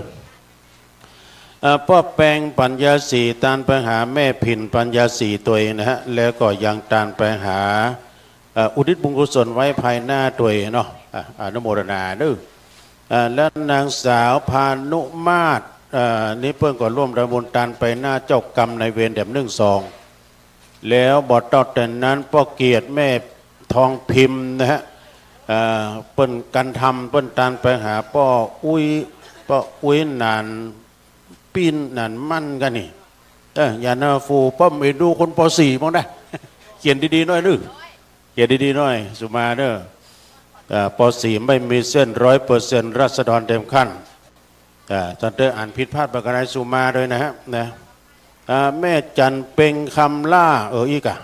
ตานไปหาในสุติจันจีตัวน้ำ1 2ยกมาเด้อยกขันโตเข้ามาแม่ก็มีเพิ่มเติมในณลงนางสายทองนะพี่น้องห้อยทังกะแล้วนี่ตานไปหาเจ้ากรรมนายเวรตัวแถม1 2เนาะต่อจากนั้นแม่จันฟองแสนก่อตานไปหน้า1 2แล้วก็มีเพิ่มเติมในณลงนางสายทองห้อยทังเน้อตานไปหน้าแถม100 บาทไปเดี๋ยวอันแม่เทพแสนปุ๊กแม่เทพแสนปุ๊กนี่มาถึงวันเนอะตานไปหน้าแถม1 2แม่เทพแสนปุ๊กแม่เทพแสนปุ๊กตานไปเฮ้อเจ้ากรรมนายเวรแถม100 บาท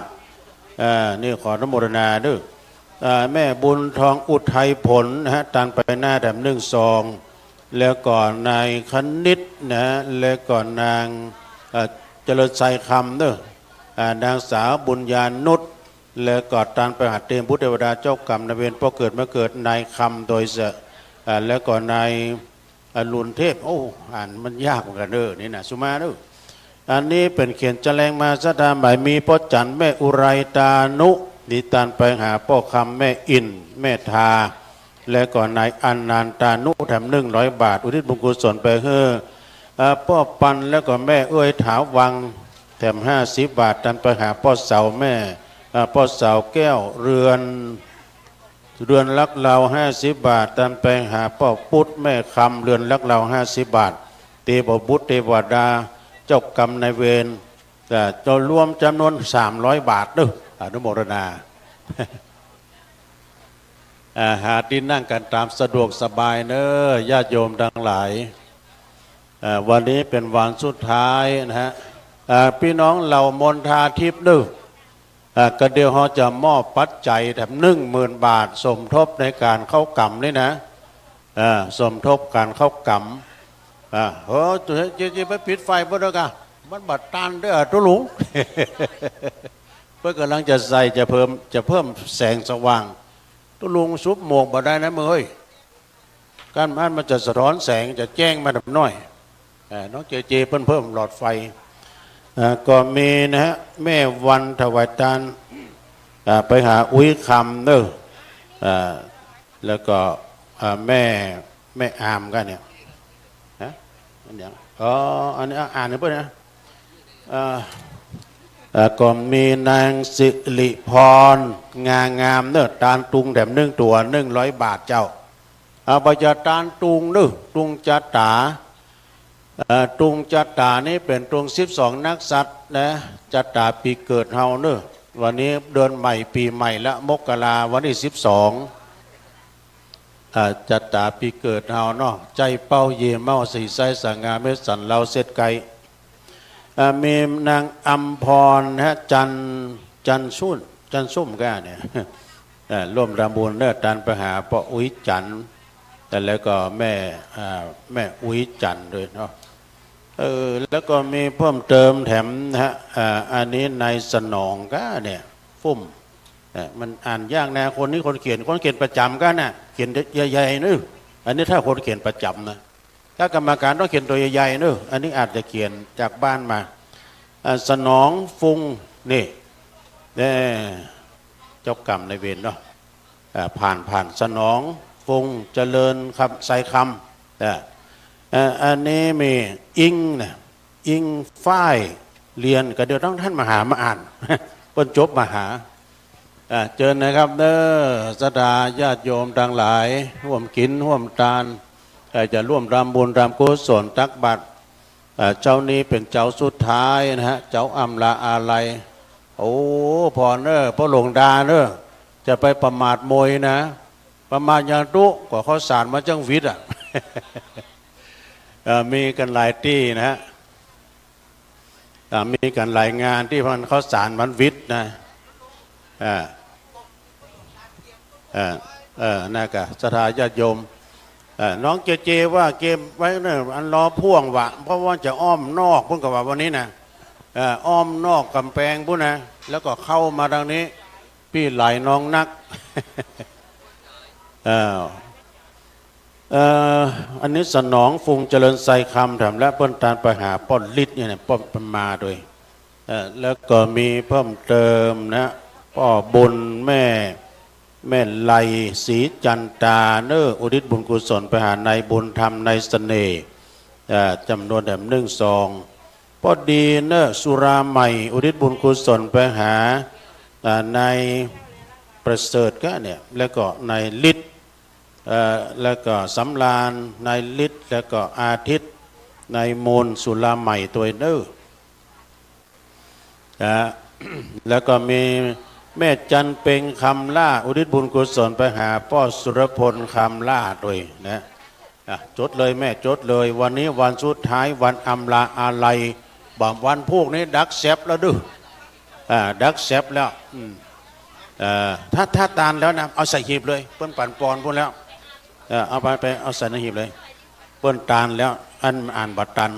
แม่เกลือวันอุ่นทรายพี่น้องเหล่าเป้านะตานไปหาพ่อทอนตาจายเนอะประกาศคณะกรรมการถ้าเปิ้นอ่านปั่นปอนแล้วเขาหีบลูกเดียวนะเพราะว่าเปิ้นปั่นปอนพวกแล้วเนาะเอาพอเลี้ยงจนนะฮะโยมเนอะร่วมรำบุญนายสมชายนาง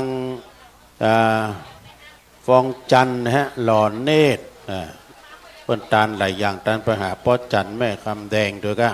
หล่อเนตรเพราะเกิดไม่เกิดเจ้ากรรมในเวรตัวอันนี้นายสมควรนางสมบูรณ์คำสันทรายตานไปหาเพราะเกิดไม่เกิดเจ้ากรรมในเวรตัวนะฮะลำเลียงมาแล้วเนี่ยขันเข้าเนี่ยดูกรรมนึงจัดหลายจัดหลายขันตานหาคนนึงก็ยังคนนึงเนาะเพราะฉะนั้นก็สระญาติโยมไปจะตานขันเข้าปูจาเข้าสารแต่ปูจาตุงมาดื้อ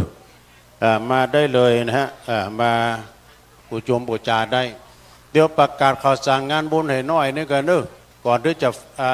ต่อไมค์ให้ท่านมาหาวันพรุ่งนี้นะฮะที่วัดเหล่ายาวใต้ก็จะมีงานประเพณีส่งน้ำพระธาตุประจำปีเนอะวัดเหล่ายาวใต้ตั้งอยู่ที่ตำบลเหล่ายาวอำเภอบ้านโฮงวันพรุ่งนี้เดิน4 เพ็งเนอะปะกันที่หันแล้ววันที่19นะงานประเพณีงานปอยหลวงที่วัดแม่ห้องใครเนอะตอนเจ้าเปิ้นก่อนมีการสืบจัดตาในวันที่19ขึ้นสีขาวคณะพระสงฆ์จะได้ไปกันจัดหลายต่อจากนั้นวันที่19แล้วก็วันที่21นี่ไปปะกันที่วัดมงคลวาลีตัดไหวลูกนิมิตผูกพัทสีมาเนอะวัดมงคลวาลีตั้งอยู่ตำบลขวงเปาอำเภอจอมทองช่วงเช้าวันที่21ตอนเช้าก็จะมีการบรรจุพระบรมสารีริกธาตุ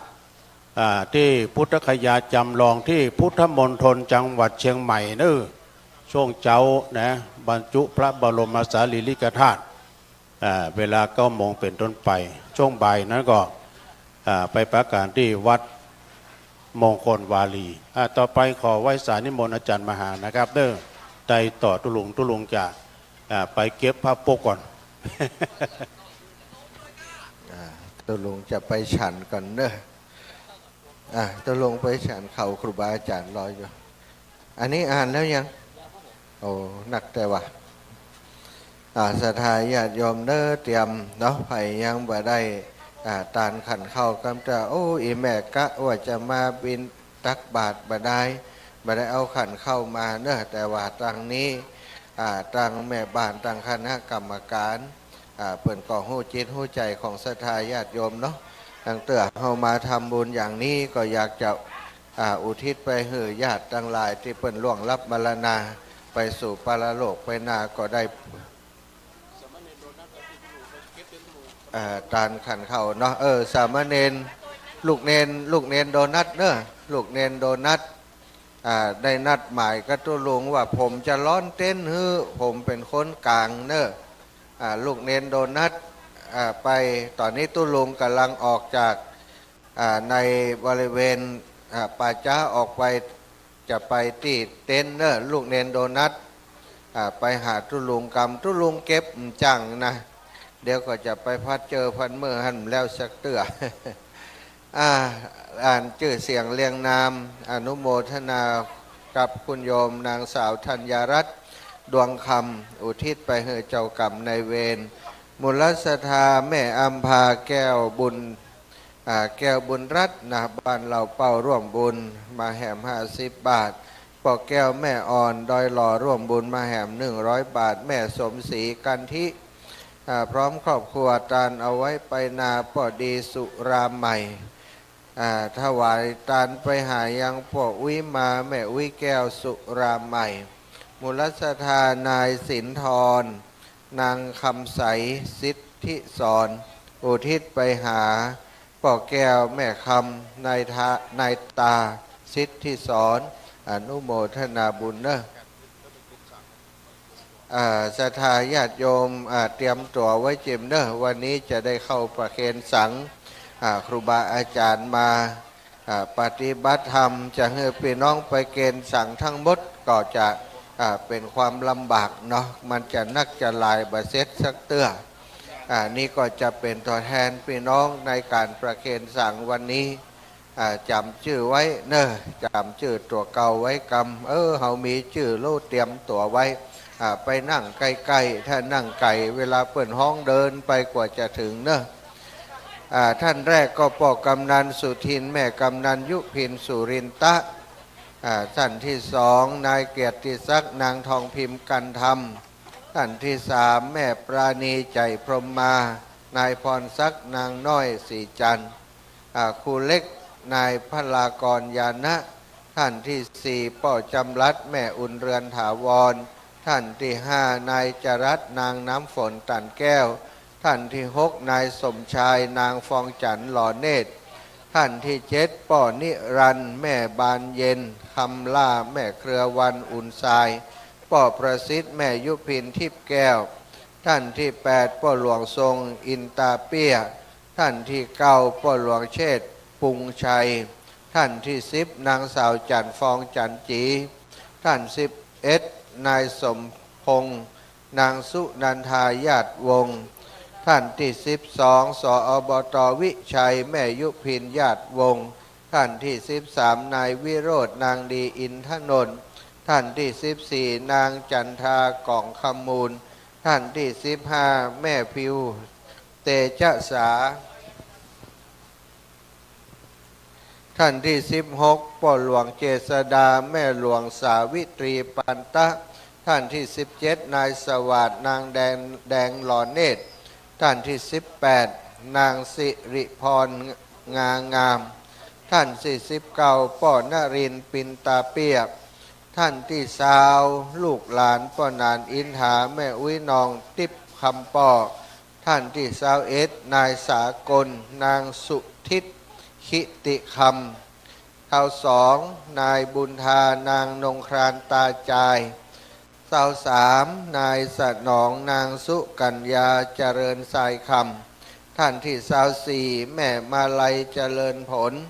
ท่านที่25ครูเทวันจันทารักษ์ท่านที่26ป่อแดงแม่สุเทียมเตชะสาท่านที่27นายไหลนางทองใบอารีโอดท่านที่28ป่อหลวงบุญธรรมนางบัวบานเรือนรักเราท่านที่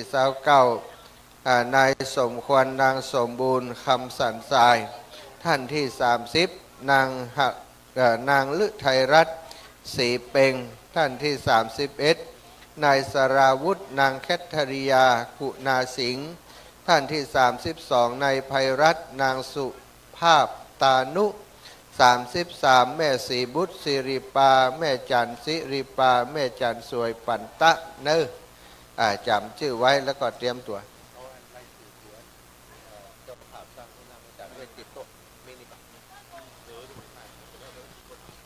ติดโต๊ะอาจารย์นะโต๊ะเตียนบน ศรัทธาญาติโยมเนอก็มีเจ้าภาพเจ้าศรัทธาร่วมบุญร่วมกุศลกัน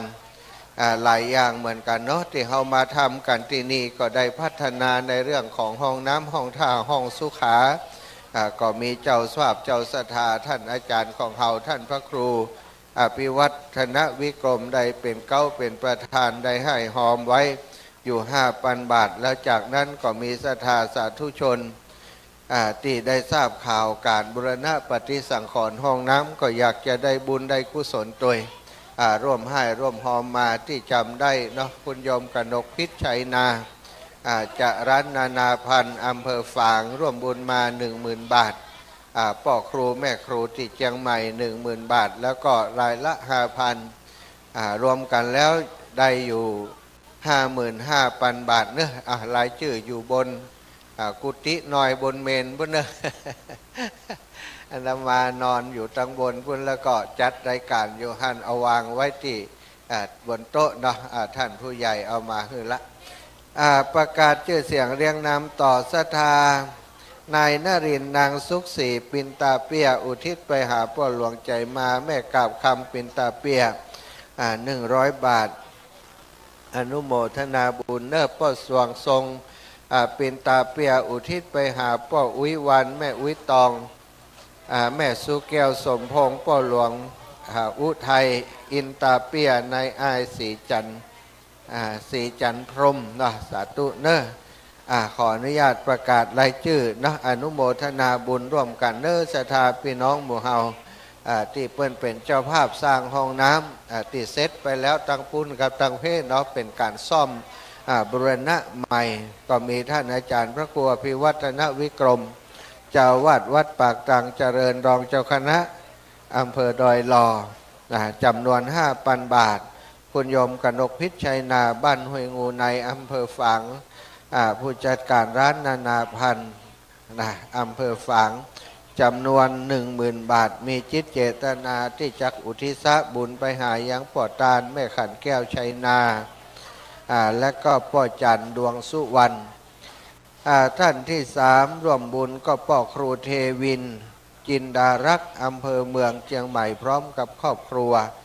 โยมป่อถวายทานมา 10,000 บาทอุทิศไปหาป่อทองคำแม่พิมพาจินดารักษ์อนุโมทนาบุญให้ป่อเนอคุณแม่อุทัยอติชาติการจัดตู้เจ้าจำนวน 5,000 บาทคุณแม่อมรวันเล้ากุลอำเภอสันทรายจำนวน 5,000 บาทแม่ชีเกียงคำแม่สมแก้วสมวังจำนวน 5,000 บาทคณะศรัทธาวัดเหล่ามนทาทิพย์จำนวน 10,000 บาทกองทุนหมู่บ้านปากตังเจริญจำนวน 5,000 บาทรวมแล้วก็เป็น 55,000 บาทสร้างเสร็จแล้ววันนี้ก็จะยกยื่นยอตานเนอศรัทธาถือว่าเราได้สร้างสำเร็จเสร็จสิ้นบูรณะสำเร็จเสร็จสิ้นในวันที่12 มกราคม 2568ในนามคณะกรรมการหมู่บ้านในนามครูบาอาจารย์นะโอ้สาวน้อยสาธุลูกละเด็กหญิงนัทธนิชาบุญตันถวายตานไปให้พ่อเกิดแม่เกิดเทวบุตรเทวดาเจ้ากรรมนายเวรละอ่อนก่อมเข้าใจพ่อเกิดแม่เกิดเป็นไผนะวันตะวานี่มาถามตุลุงอันนี้แมงไออย่างนั่งตีเรือนี่วะอันนี้ปู่แทนเนี่ยแทนแล้วเปิ้นเป็นไผวะ บอกไปถามตุลุงก็โอ้ปู่แทนเนี่ยแทนนี่นะเปิ้นเป็นต้นตระกูลของมนุษย์เฮาตกลูกไหนมาบอกว่าเป็นกู้แรกอีเนาะชื่อเปิ้นปอแทนแล้วก็แม่ยิงก็ชื่อแทนทำไมเปิ้นชื่อเดียวกันตุลุงอีหรอตุลุงกับหู้นะเปิ้นว่าอย่างอันอีกกันเนาะต้องการละอ่อนศรัทธาเพิ่มเติมมาสาธุเจ้าเพิ่มเติมมาแม่น้อยวงคล้องนะบ้านเหล่าเป่าร่วมบุญมาแฮม100 บาทพ่อหลวงทรงอินตาเปียอุทิศไปหาเทวบุตรเทวดาเจ้าเกิดแม่เกิดเจ้ากรรมในเวรเจ้าที่เจ้าทางเจ้าเขตเจ้าเดนเจ้าให้เจ้าสวน100 บาทนายสินทรนางคำใสสิทธิสอนอุทิศไปหาพ่อนอแม่อวน ปัญญาศรีแหมหนึ่งซองแล้วก็นางวรหันเท้าขาถวายทานเอาไว้ไปหน้าแหม100 บาทแม่วันดีสิริปานางสาวจุรีรัตน์นายกำพลศิลลำนางสาวละดาพรสิริปาอุทิศไปหาเจ้ากรรมนายเวรแหม100 บาทนายสุพัฒน์นางสาวจริยาตะเสาอุทิศไปหาแม่ศรีวันใจยาสาวแหม100 บาทเอากล่องทุนหมู่บ้านสมทบทุนก่อสร้างห้องน้ำปากกลางเจริญของเฮา5,000 บาทท่วนศรัทธาอันนี้ท่านผู้ใหญ่ได้นำมามอบที่นี่ก็เดี๋ยวจะมอบให้กับท่านอาจารย์พระครูต่อไปเนาะแม่ไลเจริญผลอุทิศไปให้แม่ศรีวันใจยาเสาแหม1 2แม่วิไลก็อุทิศไปให้ป่อเปงแม่ขาวใจยาเสาป่อสมศักดิ์เจริญผลนะแล้วมีมูลศรัทธานายอินสอนนางคำใสสิทธิสอนอุทิศไปหาป่อแดงแม่จันนายคำนายอ้วนนายสุกบุญมาเมืองนามสกุลเดียวกันนายหนึ่งนางจุลาลักษณ์แสนปุกพร้อมลูกหลานทุกคนอุทิศไปหาเจ้ากรรมนายเวรนายหนึ่งนางจุลาลักษณ์แสนปุกพร้อมลูกหลานอุทิศไปหาแม่อุ้ยเปงกันทะวงศ์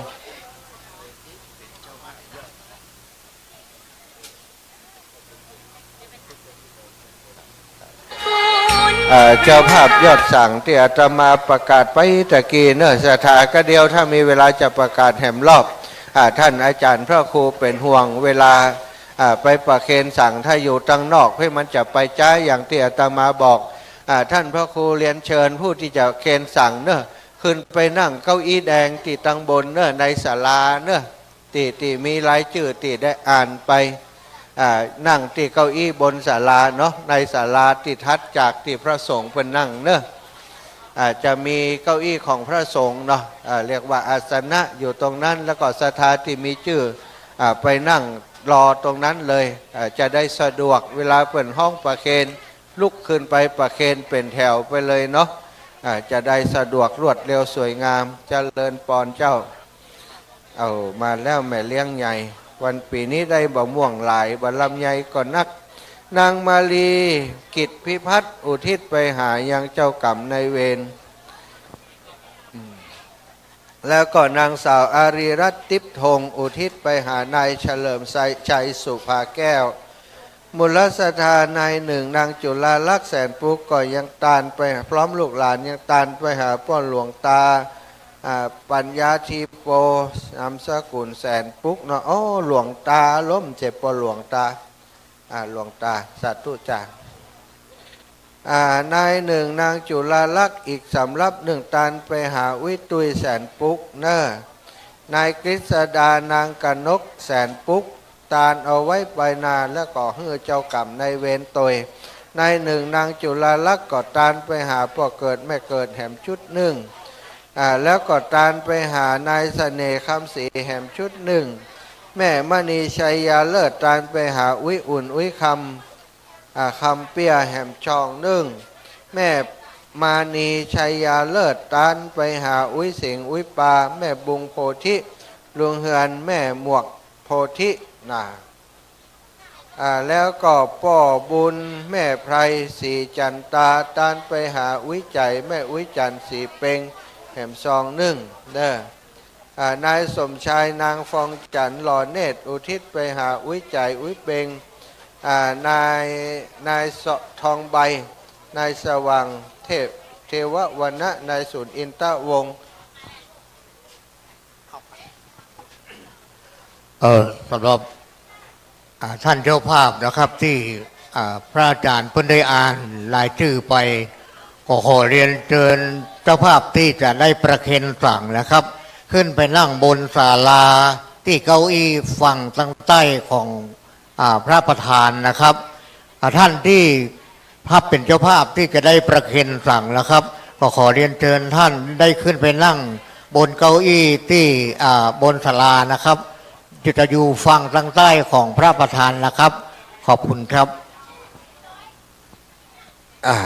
โฆษกเปิดประกาศไปแล้วเนอะมีรายชื่อตะเกียสาธุโยมแม่มีรายชื่อที่หู้ตัวแล้วเนาะเพราะว่าศรัทธาเป็นเจ้าภาพสั่งเป็นเจ้าภาพสั่งที่ได้แจ้งบอกกับครูบาอาจารย์ประกาศไว้ให้ได้รับทราบเมื่อสักครู่แต่โดยปกติศรัทธาก็ทราบแล้วพอได้ถวายปัจจัยเป็นเจ้าภาพกับครูบาอาจารย์ไปแล้วก็ไปอยู่ยังจุดเนาะเก้าอี้จะเป็นเตรียมไว้เฮือเนอะเตรียมไว้เฮือนั่งเรียงกันไปเลยจะได้เวลาเปิดห้องชื่อจะได้สะดวกเวลาลุกขึ้นไปประเคนถ้ามาอยู่ตั้งหลังเพื่อกว่าจะเดินไปคู่ขะนะโมเนาะโอ้ห้องชื่อเป็น10 นาทีเดินไปบัดถึงกำเตื้ออีนะมันจะจ้าตึงเปิ่นตึงตัวนั่นแหละเอานางวราพรสุกเกษมบ้านเวียงทองอุทิศตันไปหาพ่อเลิศสุกเกษมแถม100 บาทอนุโมทนาบุญแม่วันดีปันอุสาตันไปหาพ่อปู่เพชรชลาแม่ย่าลุ่งศรีสาธุสาธุพ่อไหลแม่ทองใบอาริโอตันไปหาแม่มูลกันทะวงสาธุอนุโมทนาบุญนางสมจิตมโนมะอย่างนี้อ่านให้เจมแล้วมะอย่างเขียนให้กำนางสมจิตมโนลิน่าจะแม่นอันนี้ก็มีมโนลิเนาะนางวันดีสิริปาพร้อมกับลูกหลานอุทิศไปหานายสมเจตแก้วมณีนางจันดีแก้วมณีนากอดตะกี้อันเดียวกันเนาะพร้อมลูกหลานอุทิศไปหานายสมนึกสิริปานายบุญนาถบุญสิริแห่ม1 ซองแล้วก็ยังอุทิศทานไปหายังพ่อแก้วแม่บัวสิริปาแห่ม1 ซองแล้วคุณโยมอาคินอาริโอตถวายทานไปให้เจ้ากรรมนายเวรนางสาวพัชรินนายรัฐภูมิจอมมูลอุทิศไปหาแม่เพชรน้องนะโมกันทินะสาธุเจ้าสาธุโยมแม่นายทวีกันทิพร้อมลูกหลานอุทิศไปหาอุ้ยเตี้ยงอุ้ยทาป่อนันแม่ซิวนายเบี้ยวกันทินะมูลศรัทธานางจารุวรรณสิทธิชาติตานไปหาป่อดีแม่ทิพเนาะน้องเอิญมูลศรัทธาแม่อุไรตานไปหาพ่อโอดแม่แปงพ่อใจแม่จันพ่อแก้วแม่คำนายแก้วเรือนรักเรานางใบนะแถม200 บาทนายสมชายนางฟองจันหล่อเนตรอุทิศไปหาอุ้ยพุทธอุ้ยใสพ่อคำพ่อป๋าแม่น้อยอาริโอตพ่อทาแม่ทอนโพธิอุทิศไปหานายบรรพตมหาวงทองมูลศรัทธาแม่มณีชัยเลิศอุทิศไปหาพ่อแก้วแม่เขียวโพธิพ่อหลวงใจญาติวงแล้วก็พ่อรงชัยยาเลิศนางคำน้อยนางก้อยสุพิมาศเทวบุตรเทวดาเจ้ากรรมนายเวรแล้วก็มูลศรัทธานายเสาคำนางอินอุ่นทรายถวายทานเอาไว้ปลายหน้านายเสาคำนางอินอุ่นทรายอุทิศไปหาอุ้ยจันอุ้ยเอ้ยอุ้ยทรายนายดอกกาอุ่นทรายในดอกกะสระอุมันมาอยู่สระอาไปเห็นนายดอกอุ่นทรายนางแก้วอุ่นทรายเนอะสาธุนายเสาคำนางอินอุ่นทรายอุทิศเธอเทวบุตรเทวดาแห่ม1ก็อุทิศเธอเจ้ากรรมนายเวรพ่อเกิดแม่เกิดนายทรัพย์นางทองสุขคำเซตอุทิศไปหาแม่ดีเรือนรักเราแล้วก็มูลศรัทธานายทรัพย์นางทองสุขคำเซตอุทิศไปหาพ่อดีแม่พุทธคำเซตนายวรพลแก้วสุขวางออมเสร็จแหละออมเสร็จ โอ้แม่อุ้ยนายวรพลแก้วสุขวางอุทิศไปหาพ่อเมืองแม่ศรีบุตรสุขวางมูลศรัทธาน้องนันทพิตาสีใจพานางจิณพัฒน นัดนะจันเรืองบ้านสันป่าตองร่วมบุญมาแห่ม200 บาทถวายทานเอาไว้ไปนาสุนีใจจาห้วยทางร่วมบุญมาแห่ม100 บาทนายจักริดโอ้ตกแหละโทรศัพท์ตกที่ห้องน้ำเนอะของไผ่จ้าของไผ่จ้าโอ้ถ้าจะของตู้เจ้ามีสถานีวิทยุอยู่ถ้าจะของตู้เจ้าสงสัยละนะโทรศัพท์ไผ่ตกหน้าห้องน้ำเนอะของไอ้อย่างนี้อัปโปอัปโปมีอัปโปสีทองอยู่นี่เนอะลังของอาจารย์กันฮะโทรศัพท์ตกบัดตกเปิดเอาวางละในห้องน้ำเนอะมาฮับเอากรรมศรัทธาเพิ่มเติมมาแหมแม่พี่อย่างเนี้ยโอ้แม่ครูเกษินีชัยเทพทหารหน้าเลาะอ่านออกแล้วชนิดาชัยเทพสัมพันธ์วารีวรรณพัฒน์ชัยเทพอันนี้ตัวหนังสือนี้จะได้เป็นคุณหมอเนอะ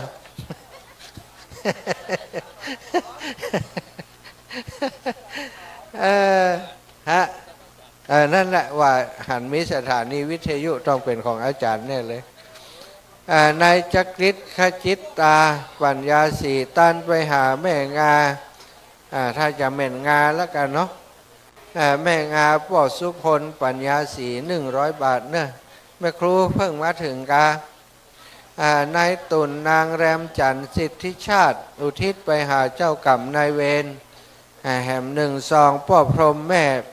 ม่ปลาเรือนรักเราห้วยทางร่วมบุญมาแห่ม100 บาทนายตุ่นนางแรมจันทร์สิทธิชาติอุทิศไปหาป่อดีแม่ทัพสิทธิชาติห้วยทางแล้วก็นายตุ่นนางแรมจันทร์สิทธิชาติอุทิศไปหาพ่อโอดแม่แปงคำเปี้ยบ้านห้วยทางขอบคุณอนุโมทนาบุญนะอันนี้เปิ้นนางบัวคำใจวันนะบ้านห้วยทางอุทิศไปหาพ่ออุ้ยปวงแม่อุ้ยอินใจวันนะพ่อบุตรใจวันนะนายอดิเรกใจวันนะ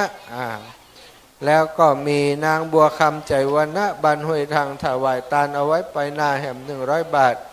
นางสาวกันนิกาเด็กหญิงกุลดาปัญญาบ้านห้วยทางถวายทานเอาไว้ไปนาแห่ม100 บาทอุทิศไปหาเทวบุตรเทวดาพ่อเกิดแม่เกิดเจ้ากรรมในเวรทรัพย์ประสาทแห่ม100 บาทสาธุอีแม่โอ้มาไก่พี่น้องเจียงใหม่เพื่อนฝากทำห้ามประกาศนี่ถวายส่วนตัวล่ะเอาใส่ย่ำเลยเนาะประกาศรบบอกเปิ่นรายเดียวว่าตู้เจ้านั้นหยิบสตังค์ใส่กระเป๋าคนเดียวเพื่อนเนี่ยอันนี้ถวายส่วนตัวเจ้าโยมแม่คุณโยมกัลยาแซ่เตียนะครับพร้อมครอบครัวบ้านบ่อสร้างได้ร่วมบุญมาแห่ม1 ซองท่านสอบต.วิชัยนางยุพาญาติวงอุทิศไปหานายวิชาญญาติวงแล้วก็นายจันทิพย์10 เอกหญิงบัวบานหลุยจำวันเนาะอุทิศไปหาพ่อเกิดแม่เกิดมูลศรัทธานายจันทิพย์อาจารย์ทิพย์กะ10 เอกหญิงบัวบานหลุยจำวันอุทิศไปหาเจ้ากรรมนายเวรโอ้เปิ่นชื่อจันทิพย์ประจายชื่อแปลกดีแต่ว่ามี8 คนป่อสะอิ่ง เมียชื่อสาครสามีชื่อสะอิ่งนะชื่อแม่ยิงกับปัวใจสลับกันอันนี้ก็คนเดิมเนอะคนยอมจันทิพย์10 เอกหญิงบัวบานอุทิศไปหาเทวบุตรเทวดาแล้วก็คุณโยมสุรีวัฒนวงศ์ตระกูลอุทิศไปหาพ่อเสงแม่ไข่แก้วไอประอย่างพวกไอประสาทกะนำบุญจิตเนี่ยนายคมกิจวัฒนวงศ์ตระกูลสาธุป่ะ มูลศรัทธาป่อกำนันบุญทรัพย์นาแม่กำนันพวงเพชรปัญญาพี่น้องห้วยทางตาลเอาไว้ไปภาคหน้าอุทิศไปหาป่อน้อยตาปัญญา1,000 บาทเอาเก็บดีๆเดี๋ยวหายนะแล้วก็มูลศรัทธานางสุดารัตน์สุรินทร์อุทิศไปหานายปันสุรินทร์นางแก้วสุรินทร์นายสมานสุรินทร์นายเย็นคำพรนายยืนคำพรนางต่อมคำพรวันนี้มียามมาคุมสตังค์ อันนี้กรรมการวัดเนอะฝ่ายเหรัญยิกนี่ใส่แว่นตาเหี้ยกรรมการวัดเอาเด็กๆมาวัดมาวามาฝึกการฝึกงานมาเป็นจิตอาสาเนาะศรัทธาตอนนี้ศรัทธาญาติโยมพ่อโยมแม่ทั้งหลายก็มากันนักกันหลายเนาะวันนี้สงสัยจะได้อย่างที่บอกแวดหนตางรอบเมนนี่นะรอบอันสุสานชาปนสถานของเขาก็เป็นได้เนื่องจากว่ายิ่งควายยิ่งทยอยกันมานักเนื้อศรัทธาอีพ่ออีแม่ไทยยังบ่ได้ปูจาตุงตอนนี้ตุงเนอะเหลือประมาณสัก10 กว่าอันตุงไผ่จะปูจาตุงไปปักเจดีย์ทรายเนอะปูจากันได้วันสุดท้ายแล้วจะไปให้มันเหลือเนอะตุงเงินตุงทองก็มีนะเปิ่นใส่ไว้5 ใบสาวเขาแลกเอาใบเดียวเอาใบ100ไปแลกเอาใบเดียวก็พอเนื้อศรัทธาจะไปเอาใบสาวไปแลกมันเหมือนกันเอาใบ100ไปแลกใบเดียวได้ใบสาวถึง5 ใบเป็นตุงเงินตุงทองเอามาปักเอามาแขวนเป็นบุญเป็นกุศลนะแล้วก็ตุงสำหรับไผ่ตุงชะตาปีเกิดเนื้อตุงปีเกิดตุง12 ราศีมีหันครบหมดศรัทธาไปเลือกวันเกิดเอาวันเกิดวันหยังเลือกเอาสีวันเกิดก็ได้หรือว่าบ่เลือกมันมีในนี้หมดเอาไปปักได้เลยเนอะอธิษฐานยืนยงเอาขอให้ผู้ค้าเป็นผู้สุขภาพพารานามัยสมบูรณ์แข็งแรงแต่เจ้าบุญที่ครูบาอาจารย์มาปฏิบัติธรรมโสสานกรรมที่สุสานชาปนสถานวัดปากตางเจริญขอให้เป็นบุญเป็นปารมีปกปักรักษาตนตัวแห่งผู้ค้าให้ได้อยู่ดีมีสุขอายุมั่นขวัญยืนอธิษฐานเอาได้เนอะศรัทธาอธิษฐานเอาแล้วก็เอาไปปักที่เจดีย์ทรายเนาะไปปักไปก่อที่เจดีย์ทรายเนอะศรัทธาญาติโยมทยอยกันมาที่มีชื่อนะดังรายนามที่ประกาศไปแล้วก็หู้ตัวอยู่แล้วแหละเนาะเพราะอีปอยอีแม่จองสั่งไว้สั่งที่จะตานออกวันนี้ไปนั่งนะไปนั่งที่เก้าอี้แถวตั้งบนที่เปิ้นจัดไว้ที่ในศาลาเข้าไปนั่งตรงนั้นเลยไปนั่งตั้งนาไว้ศรัทธาเวลาเปิ้นห้องก็ลุกไปง่ายไปนั่งยัดแจงแล้วก็ลุกไปยากแหมเนาะเพิ่มเติมมาป่อนรินปินตาเปียอุทิศไปไว้ปลายนาพี่น้องจากบ้านเหล่าเป้าศรัทธาวัดเหล่ามณฑาทิพย์อุทิศไปหาพ่อหลวงแม่กาบคำนายวรวิทย์ปินตาเปียสาธุอนุโมทามิให้ได้อยู่ดีมีสุขเด้อแม่ครูเกษินีลูกบ้านมากี่โมงกี่ตี5 โมงกะจัดเร็วรถเอารถมาเองกะละอ่อนมาส่งตุลุงไปเก็บเต้นพุ่นแม่ก็เดี๋ยวก็มาเจ้าตุลุงไปเก็บเต้นอยู่เนอะถ้าจะงมเก็บเต้นทันอยู่อันนั้นของทุเจ้า นางรัชนีอินตาเปียอุทิศไปหาอย่างบุญอุทิศบุญไปหาป่อมาแม่คำมูลโพธิป่อวันแม่ตองป่อหลวงอุทัยอินตาเปียแล้วก็พร้อมทั้งญาติทุกวิญญาณว่าก็ขออนุโมทนาบุญตัวเนอคุณโยมนรินปินตาเปียม่อนมนทาทิพย์อุทิศไปไว้ปลายหน้าตัวแหม200 บาทสาธุอนุโมทนาบุญตัว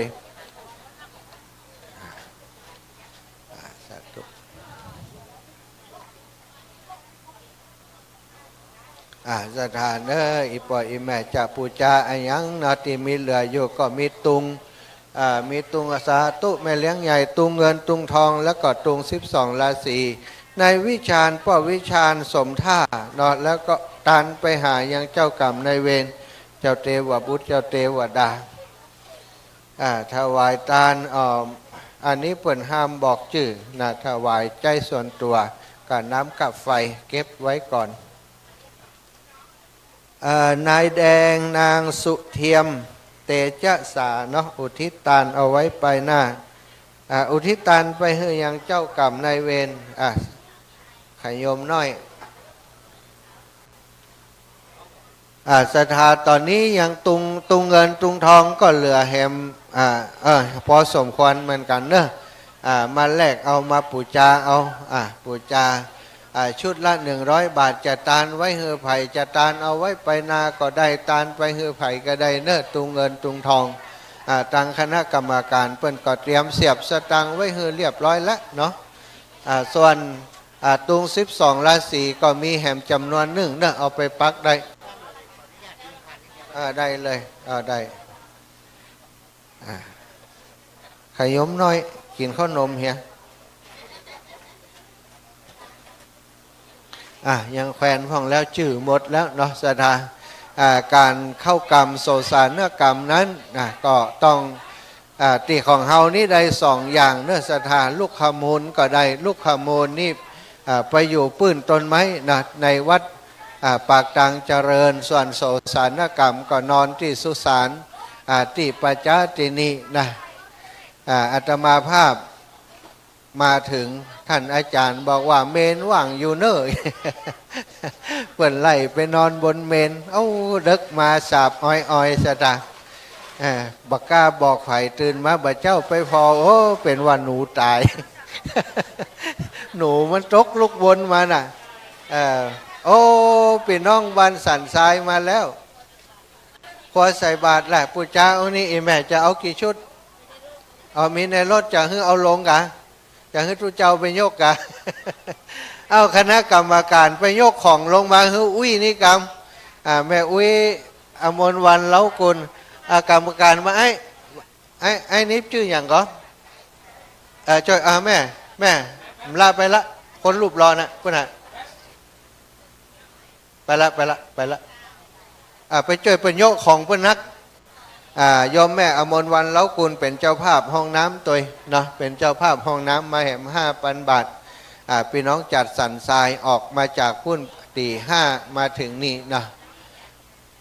ขอบคุณเนอะช่วยกันยกลงมาเอามาตั้งมาวางนี่ตุลุงไปช่วยเปิ้นยกไม้ขยมเก้าเด็กวัดนะนี่ค่ะจะเอาวางถาดอุ๊ย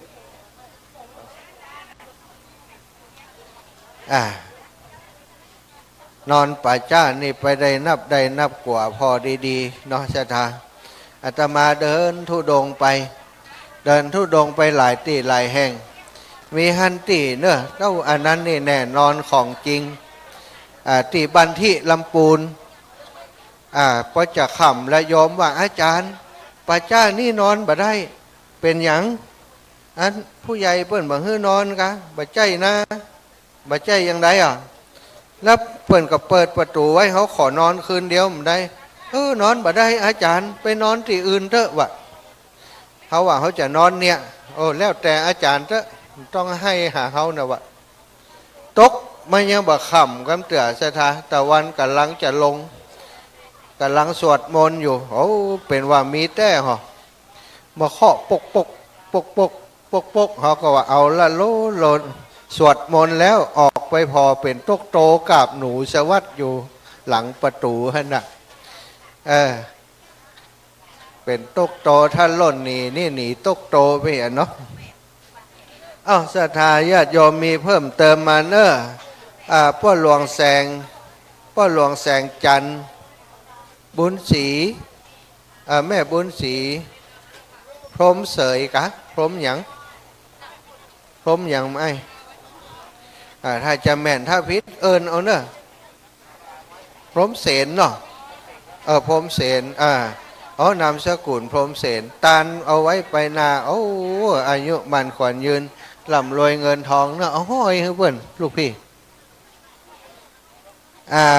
มูลศรัทธาเพิ่มเติมมาเนาะป่อเหล่าเทพสุวรรณพี่น้องเหล่าเป่าตาลไปหาแม่คำน้อยป่ออุ้ยแม่อุ้ยแหม100นะแล้วก็นางสุพรรณนางสาวพิชยากรวงศาฟั่นอุทิศไปหานายสมสมอย่างฮะนี่ได้ลูกไว้ได้สมอย่างสมศักดิ์จ้ะแม่นเนาะ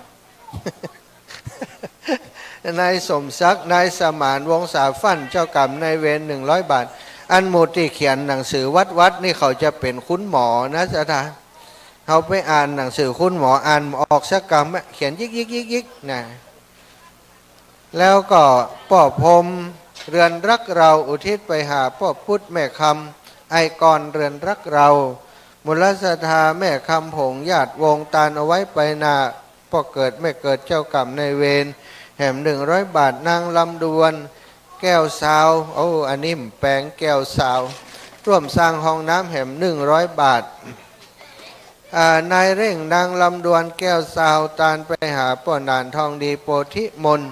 แม่แสงลาโพธิมนนายกองนางอินตานายอุดมโป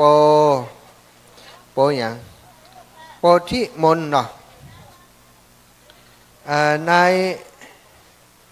ายเร่งนางลำดวนแก้วสาวตาลไปหาพ่อเพชรแก้วสาวแม่บัวเหลียวแก้วสาวนายอุทิศแก้วสาวแล้วก็นางนัชยาพรสุกาละพร้อมครอบครัวอุทิศส่วนบุญกุศลเอาไว้ปลายภาคหน้าเจ้ากรรมนายเวรอันนี้แก้วสาว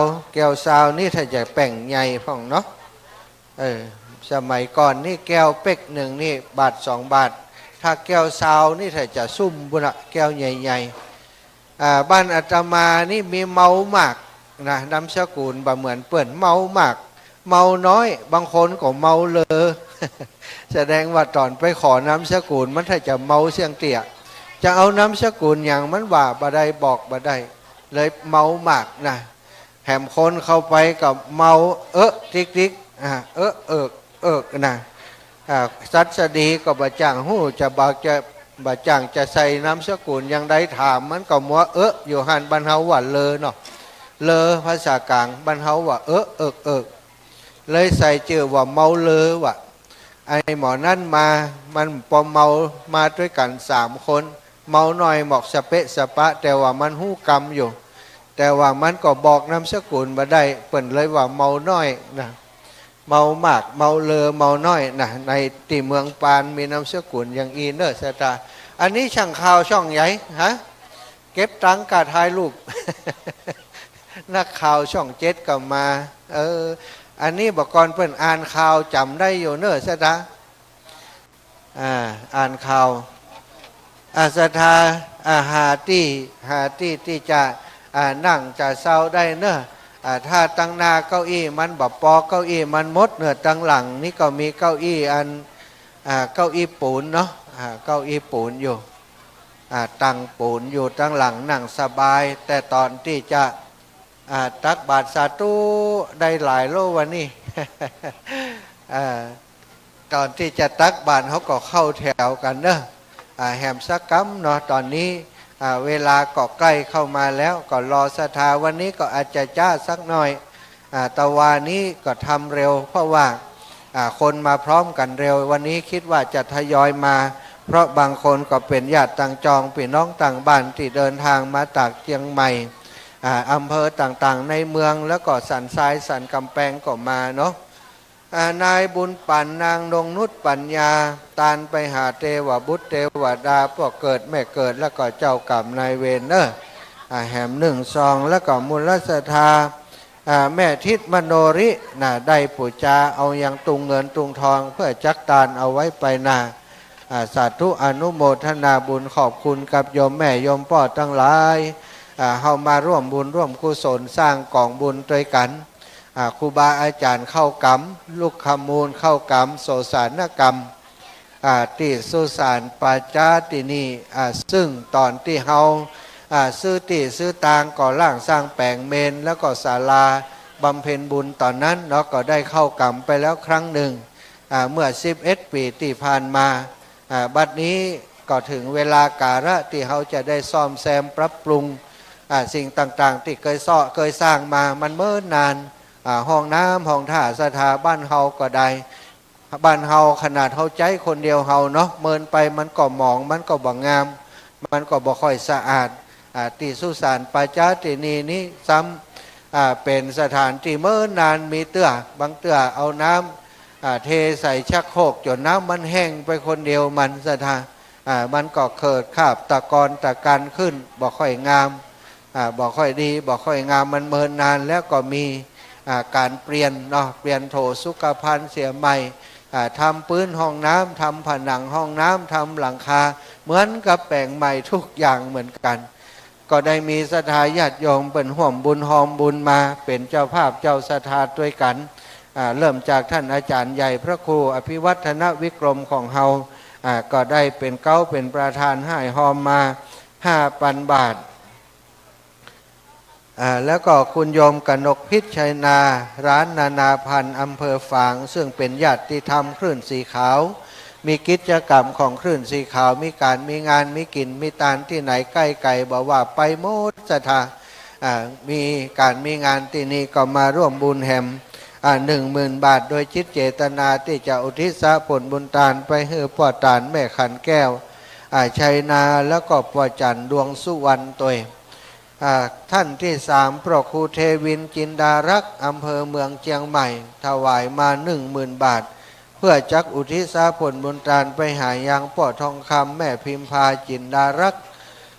แล้วก็แม่อุทัยอติชาติการจำนวนแห่ม 5,000 บาทแม่อมรวรรณเล้ากุลแม่อมรวรรณเล้ากุลอำเภอสันทรายแห่ม 5,000 บาทโอ้ปอเลี้ยงบ่น้อยมาแล้วศรัทธาปอเลี้ยงรัดเนอะปอไพรัดแม่สุภาพตานุปอเลี้ยงบ่น้อยบ้านเหล่าเป่าเหล่ามนทาทิพย์เนาะได้ร่วมบุญมาเพื่อจะอุทิศผลบุญทานนี้ไปหาป่อคำแม่อินตานุแม่ป่อคำแม่คำเผือกพอง100 บาทอนุโมทนาบุญแล้วก็มูลศรัทธานายจันแก้วกันทะวงอุทิศไปหาป่อคำแม่มูลนางขมูลกันทะวงบ้านเหล่าเป่าเจ้ามูลศรัทธาแม่จันดีญาติวงถวายทานเอาไว้ไปนาแหม100 บาทมูลศรัทธาป่อสมศักดิ์แม่พันนีมาหวันเนาะบ้านห้วยทางถวายทานเอาไว้ไปนา100 บาทนะแม่ลาคำหมื่นยองพร้อมกับลูกหลานหมู่ที่18ห้วยโทกบ้านโทกเสือดอยหล่อร่วมบุญมา200 บาทอุทิศไปหาสอบตสุขคำหมื่นยองนะแล้วก็แม่บ้านเย็นอุ่นทรายพี่น้องเหล่าเป่าร่วมบุญมาแหม100 บาทมูลศรัทธาคุณโยมสุเกียงกิจเจริญร่วมบุญเข้ากรรมนะพี่น้องจากโทกเสือแหม200 บาทอุทิศเอาไว้ไปนะต้องขอบคุณเป็นอย่างสูงนะตะกี้ถึงไหนแม่อุทัยชาติการเนาะ5,000 บาทแม่อมรวรรณเล้ากุล 5,000 บาทแม่ชีเกียงคำแก้วสมวางจำนวน 5,000 บาทคณะศรัทธาวัดเหล่ามนทาทิพย์นำโดยสมณศรัทธาและศรัทธาทุกคนทุกท่าน10,000 บาทแล้วก็8กองทุนหมู่บ้านปากตางเจริญจำนวน 5,000 บาทรวมทั้งหมดก็เป็นเงิน 55,000 บาทที่หอมเพิ่มเติมก็จะเอาไปซ่อมไปสร้างไปทำต่อเนอะศรัทธาญาติโยมแม่อมรวรรณเล้ากุลไปหาอาจารย์แล้วยังไปมัดมือเจ้าไปพูดนะอาจารย์อยู่ไหนพุ่นรายงานตัวก่อนอาจารย์อยู่ไหนพุ่นน่ะแม่อมรวรรณเล้ากุลแม่ครูเกษณีชัยเทพเนอะแม่ครูก็มาถึงละแม่ครูนี่ไปทุกการทุกงานศรัทธาแม่หอมจังเพศเลยหอมอะไรอย่างแม่หอมตุงก็ได้หอมอะไรอย่างก็ได้มีกรรมการจดชื่อ เพื่อนจดจื่อเพื่อนอาสาทาญาติโยมเอาสาธุสาธุนะหน้าหนาวจะหมดวันเนี้ยเนอะวันผูกจะหนาวนักหนาวน้อยหมดวันนี้วันผูกจะหนาวนักนะวันที่12 13เปิ้นว่าหนาวสูงสุดนี่วันที่12 13ที่จะถึงนี้เนาะดีแล้วเราไปบ้านเดี๋ยวก่อน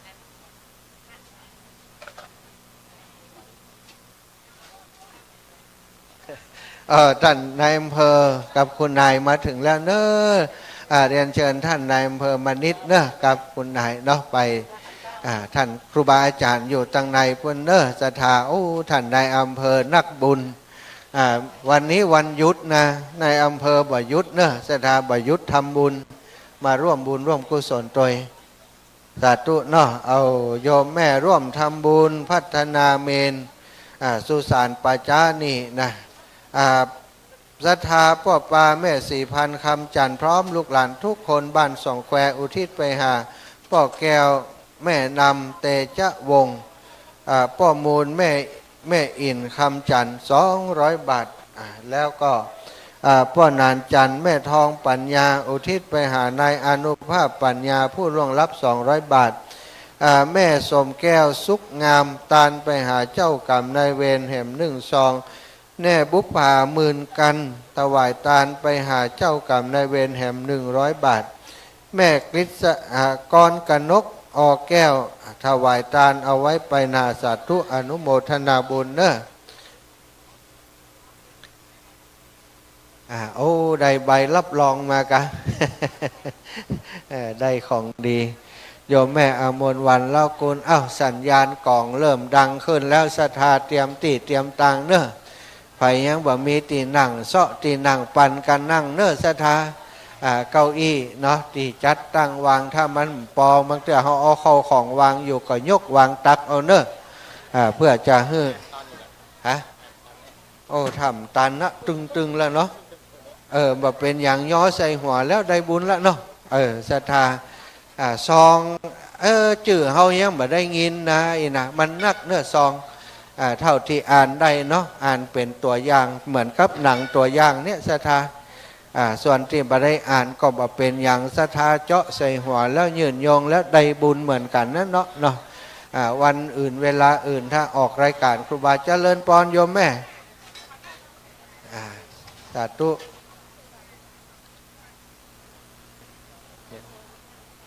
จะได้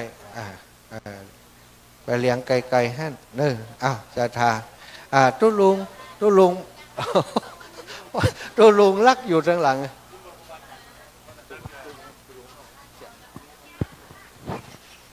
ตอนนี้ก็ตั้งในสัญญาณแล้วเด้อไว้สาครูบาอาจารย์นะครับนะที่อยู่ตอนในซุ้มในตูบนิมนต์เข้าสู่มณฑลพิธีเลยนะครับสัญญาณอานัตของอุ่ยดังแล้วเจริญพรต้อนรับท่านในอำเภอดอยหล่อท่านมานิดไหวไวพร้อมกับคุณนายตัวยนะได้รับเกียรติจากท่านในอำเภอมาร่วมปิดงานเข้ากรรมในวันนี้ตัวยคุณแม่กนกวันในอำนวยผลร่วมทำบุญมาแต่500 บาทเจ้าสาธุสาธุอนุโมทนาเด้อไว้สาครูบาอาจารย์นะครับสายการบินเนี่ยท่านผู้ช่วยพรเนี่ยพี่หลายน้องนักวันนี้ถ้าได้อ้อมออกนอกพุ่นนะ สายการบินน้องเจว่าจะได้อ้อมพวกกำแพงว่าไอ้นะ ก็เดี๋ยวถ้าพุ่นพร้อมนี่ท่านพระครูปลัดวณิสยามมหิทธิโกท่านเลขารองเจ้าคณะอำเภอดอยหล่อเฮาเนาะผู้ช่วยเจ้าวาดวัดดงป่าหวายตุปีไม้เนาะครูบาไม้ขอบคุณไอวิโรธพิดีอินทนนท์เนอะอุทิศบุญกุศลให้กับเจ้ากรรมในเวรแถม200 บาทแล้วก็วิโรธอินทนนท์พร้อมด้วยครอบครัวตามปัญหาพ่ออุ้ยสมแม่อุ้ยคำในสุดชาติอินทนนท์แถม200 บาทรวมเป็น400 บาทนิมนต์นะครับเนอะศรัทธาญาติโยมตอนนี้ท่านผู้ช่วยมาเนอะท่านผู้ช่วยกำลังยก อันนั้นไปปุ่นละ ได้รับเกียรติจากท่านนายอำเภอแล้วก็ท่านนายกท่านกำนันชมรมกำนันผู้ใหญ่บ้านมากันหลวงหลายนะนิมนต์ข้อตี้เลยนะครับเน้อครูบาอาจารย์เฮาวันนี้เป็นวันสุดท้ายบอกเย็บเต็มกรรมแม่กลัวลืมลืมไปแล้วก็บาทแรกบาทสตังค์นึก กลัวจะลืมกันถ้าลืมแล้วมันแลกสตังค์ใบได้เนอะใบซาวพระหลวงชัยคำโดยฉะนั้นก็ต่างครูบาอาจารย์ได้มีเมตตาเดินทางมานะครับเนอะวันนี้ประมาณเป็น50เนอะถึงพระถึงเนนนะ มากันหลายปริโยสารวันนี้สุดซอยเนาะสดาญาโยมคณะกรรมการผู้ช่วยจัดเตรียมเนอะภาชนะเข้าล้นบาทกระมังถังเปเจิญเจ้าก็มีนะฮะประยงจัญญาสีมีสิมหมายเนาะสิริมังคลาจารย์ร่วมระบุญแบบ300 บาทเด้อเอาปัจจัยไปอนุโมทนากับใส่บุญเนาะวันนี้พี่หลายน้องนักแต่วันนี้จะได้รับความเมตตาจากหลวงพ่อพระครูสาธุกิจจันนันท์หลวงพ่อเจ้าคณะอำเภอดอยหล่อ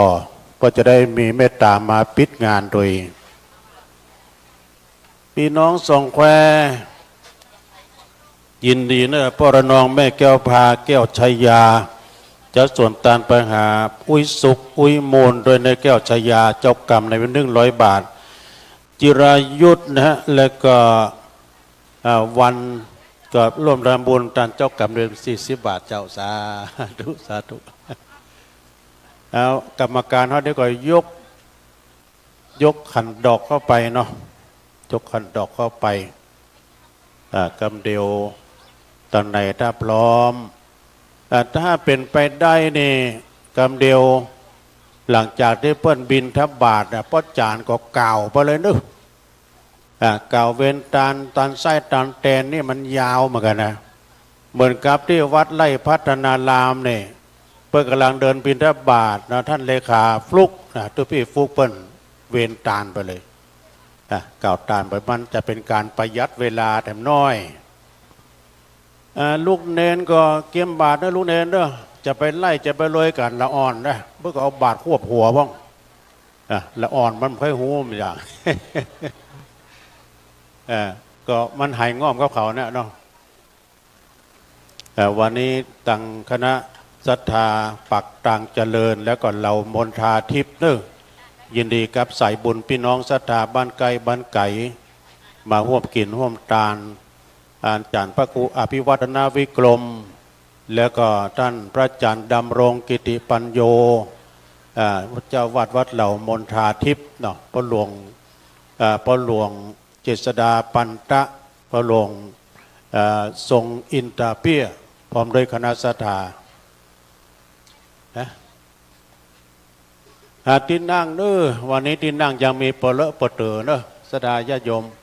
แต่เจ้านี่เพิ่นสืบจัตตาถึงบ้านถึงมดเนอะเจ้านายเพิ่นสืบจัตตาเพิ่นสวดมนต์เอาเลยครับผมขออนุญาตครับคณะศรัทธาวัดเรามณฑาทิพย์เนาะได้นำต้นเงิน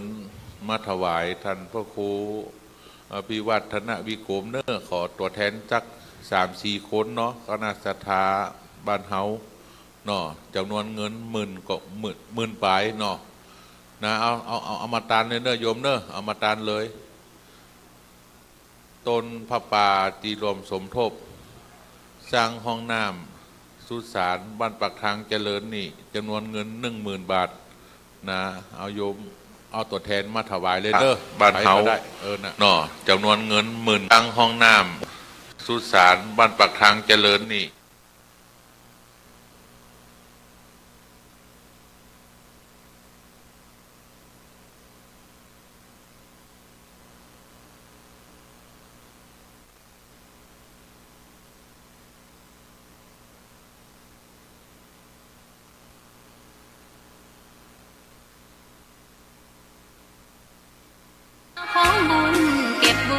ขึ้นมาเพื่อสร้างความดี สัพพิติโยวิวัจจันตุสัพพะโลกโกวินัสสันตุมาเตภวัตวันตรายโยสุขีติกายุโกภวะอภิวาทนาสีลิสานิจังมุทธาปจายิโนจัตตาโลธรรมาวัฏันติอายุวันโนสุขัง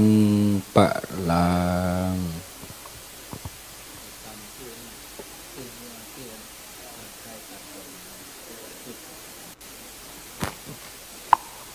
และสามบารมีดังว่าใช้ดอกบัวนี้บูชาพระสัมมาสัมพุทธ จะได้โยงเข้าพระเจ้าโยงเข้าบาทเนอเตรียมเข้าบาทโยงเนอ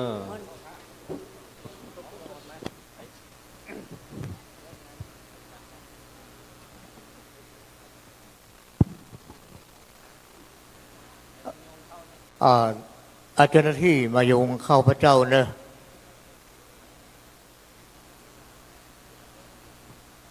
มา2 คนนะ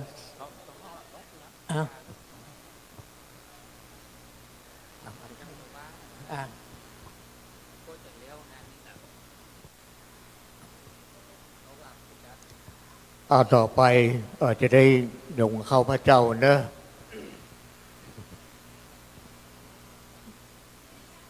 สาธุอิมังโอทานาบินดาตานังติระตานานังสกัจจังเต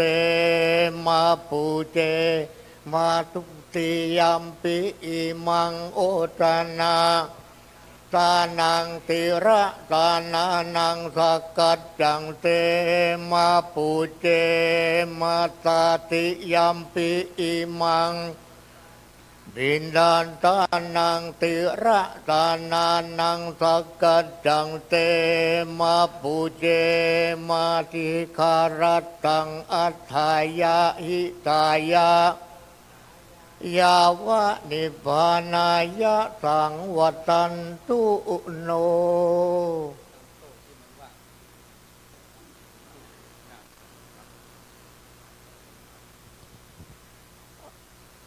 ต่อไปองค์เข้าบาทเนอ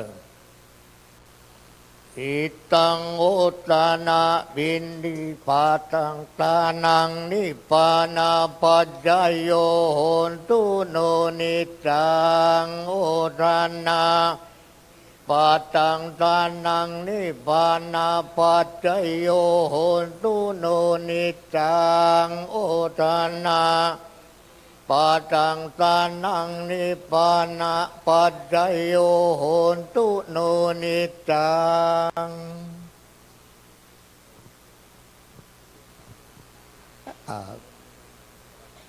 กราบนิมนต์ท่านพระครูสุภกิจได้กล่าวเวียนตาลสุมาโคตานก็กราบนิมนต์ครับก็เดียวกันเนอะทุกพี่ฟุกรอแป๊บรอบรรยายแถวกันเดียวก็เดียวได้รับความอนุเคราะห์จากท่านเลขาฟลุกนะเพื่อจะได้เวนตานทรายตามแต่รอตั้งแถวแป๊บเนอะสดาไปลืมเนอะบาทแรกบาทปัจจัยนะวันนี้ได้รับเกียรติจากท่านในอำเภอมานิดไหวไวพร้อมคุณนายแล้วก็ท่านนายกท่านกำนันชมรมกำนันผู้ใหญ่บ้านตลอดถึงคณะศรัทธาเนาะบ้านเหนือบ้านใต้บ้านใกล้บ้านไก่ตัวเองนะยายไปเนอะยายไปทางใดพอเนอะกรรมการพอตัวบัตรแรกบัตรปัจจัยนิมนต์ครูบาอาจารย์เลยนะครับเด้อนิมนต์ทางใดพอเนอะก็เดี๋ยวจะได้มอบเปลี่ยนประเคนใหม่ท่านเลขาฟลุกนะเลขาจะได้โอกาสกล่าวตานไปณบัดนี้ถ้าพร้อมแล้วก่อนนิมนต์นะครับพี่นะครับครับอะหังวันตามิสัพพวัตถุตานังสัพพังโตสังฆมาดะเมพันเตสาธุโอกาสะพันเตคาเดสัพพยังเครื่องขวตันสหปริวานตังอะไรหลากพร้อมตุกภาคนานา อันสมณะศรัทธาและมูลศรัทธาผู้ขาตั้งหลายก็ได้ปากันตกแต่งสัพพแห่งตนาอันหามาโดยชอบประกอบโดยเจตนาบางเตื้อก็ได้เร่งดาตกแต่งบ่ได้บิดแบ่งและเดินกายของกินของทานตั้งหลายตกต่ำในคำย้ำติเตียนได้เจียนจากรรมอันบ่ชอบของทานตกต่ำยอบกวนเก่ารังเตื้อก็มัวเมาโดยลูกให้ลวดได้ด่าและบุบตีของทานตั้งหลายบ่ได้สวยจักกัดสีก็กลัวเป็นวจีกรรมกรรมปาเก่ากรรมหยาปะโลมีโมโหกิวโคตรผู้ฆ่าตั้งหลายก็รู้ว่าเป็นโทษและเวรกรรมใดกระทำกรรมอันบ่ชอบด้วยกายปล่อยนอกและมโนตะวันมีกำขานเอินดาบอนเต้นร่าเมาไปผู้ฆ่าตั้งอะไรก็ใส่ใจว่าเป็นโทษแต่ดิลีบัดนี้ไม่มีสมณะศรัทธาท่านพระครูอภิวัตนาวิกรมรองเจ้าคณะอำเภอดอยหล่อเจ้าอาวาสวัดปัดทางเจริญเป็นเก้าพร้อมด้วยพระอาจารย์ดำรงกิติปัญโยเหล่ามนทาทิพย์และศิษย์โยมเจ้าจุตนจุองค์โหนไปนอกไม่มีมุราศรัทธาวัดปากทางเจริญวัดเหล่ามนทาทิพย์นายอำเภอพ่อหลวงกำนันผู้ช่วยปอมด้วยวัดตาโยกตาญิกาผู้มีจิตศรัทธาตั้งบ้านตั้งอะไรก็ได้ปากันคงควายตกแต่งสัพพแห่งบุพาจริงมีน้ำสุกันโหดกาเป็นก่อนเขาตอกอ่อนวังยองเปื่อจักมาปองลดโทษขอเครื่องวิเศษนาเจ้าโพดฮือหายกลายเป็นอโหสิกรรมขออย่าในเป็นนิวรณ์ธรรมกรรมอันแก่นกาแก่สมณะศรัทธาและโมราศรัทธาผู้ฆ่าตั้งหลายจุผู้จุคนจุน้อยใหญ่จังยิงนั้นจุงจักมีเตียงเตดิลีกายะตัวเลวจีตัวเลมโนตัวเลสันจิจะปมเตนะวาอาสันจิจะปมเตนะวากายะกัมเมนะวาวจีกัมเมนะวามโนกัมเมนะวาอติตาโตสังอนาคตโตสังปัจจุปนโตสังสัพพังโตสังกมันตุโนสุนันตุพลโตเตวาจะพมายาวะโลกปาราตรณีจะคุตาสิริมาปิธานาอวสารคาบุปกาเตวานโมตันตุตัสสะเสเทตัสสะมาตุมเหหิอนุโมตมานาพลนาโตเทวาสังขโยดูลาเตปกนานาตั้งหลายมวลหมู่อันตังถอยกู้พิมานสุรนันตุจูงจักฟังเสียงสารข้าจักเป่าประวัติเก่าของตานตั้งเทวดาอันหักษายังกายะกันทาสันดานแห่งศรัทธาจูภูอันหักษาเกหากูเยาเลือนอันหักษาแม่น้ำและไฟเมืองฝูงอันหักษาเจนโขงเขตห้องพับเพชรต้องกวนนาอันหักษาวัดวาศาสนา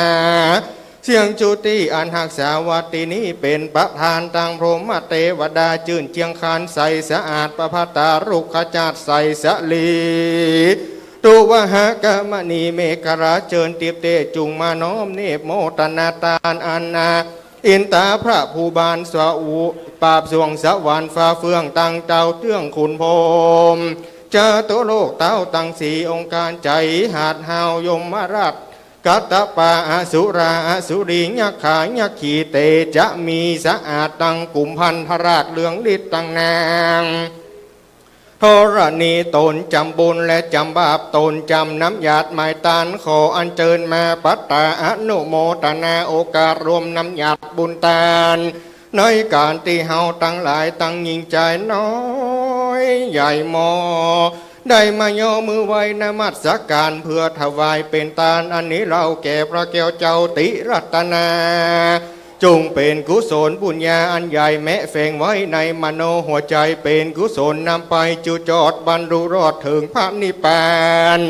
ในอนาคการจักมาในภายหน้านั้นจงจักมีเตียงเตดิลี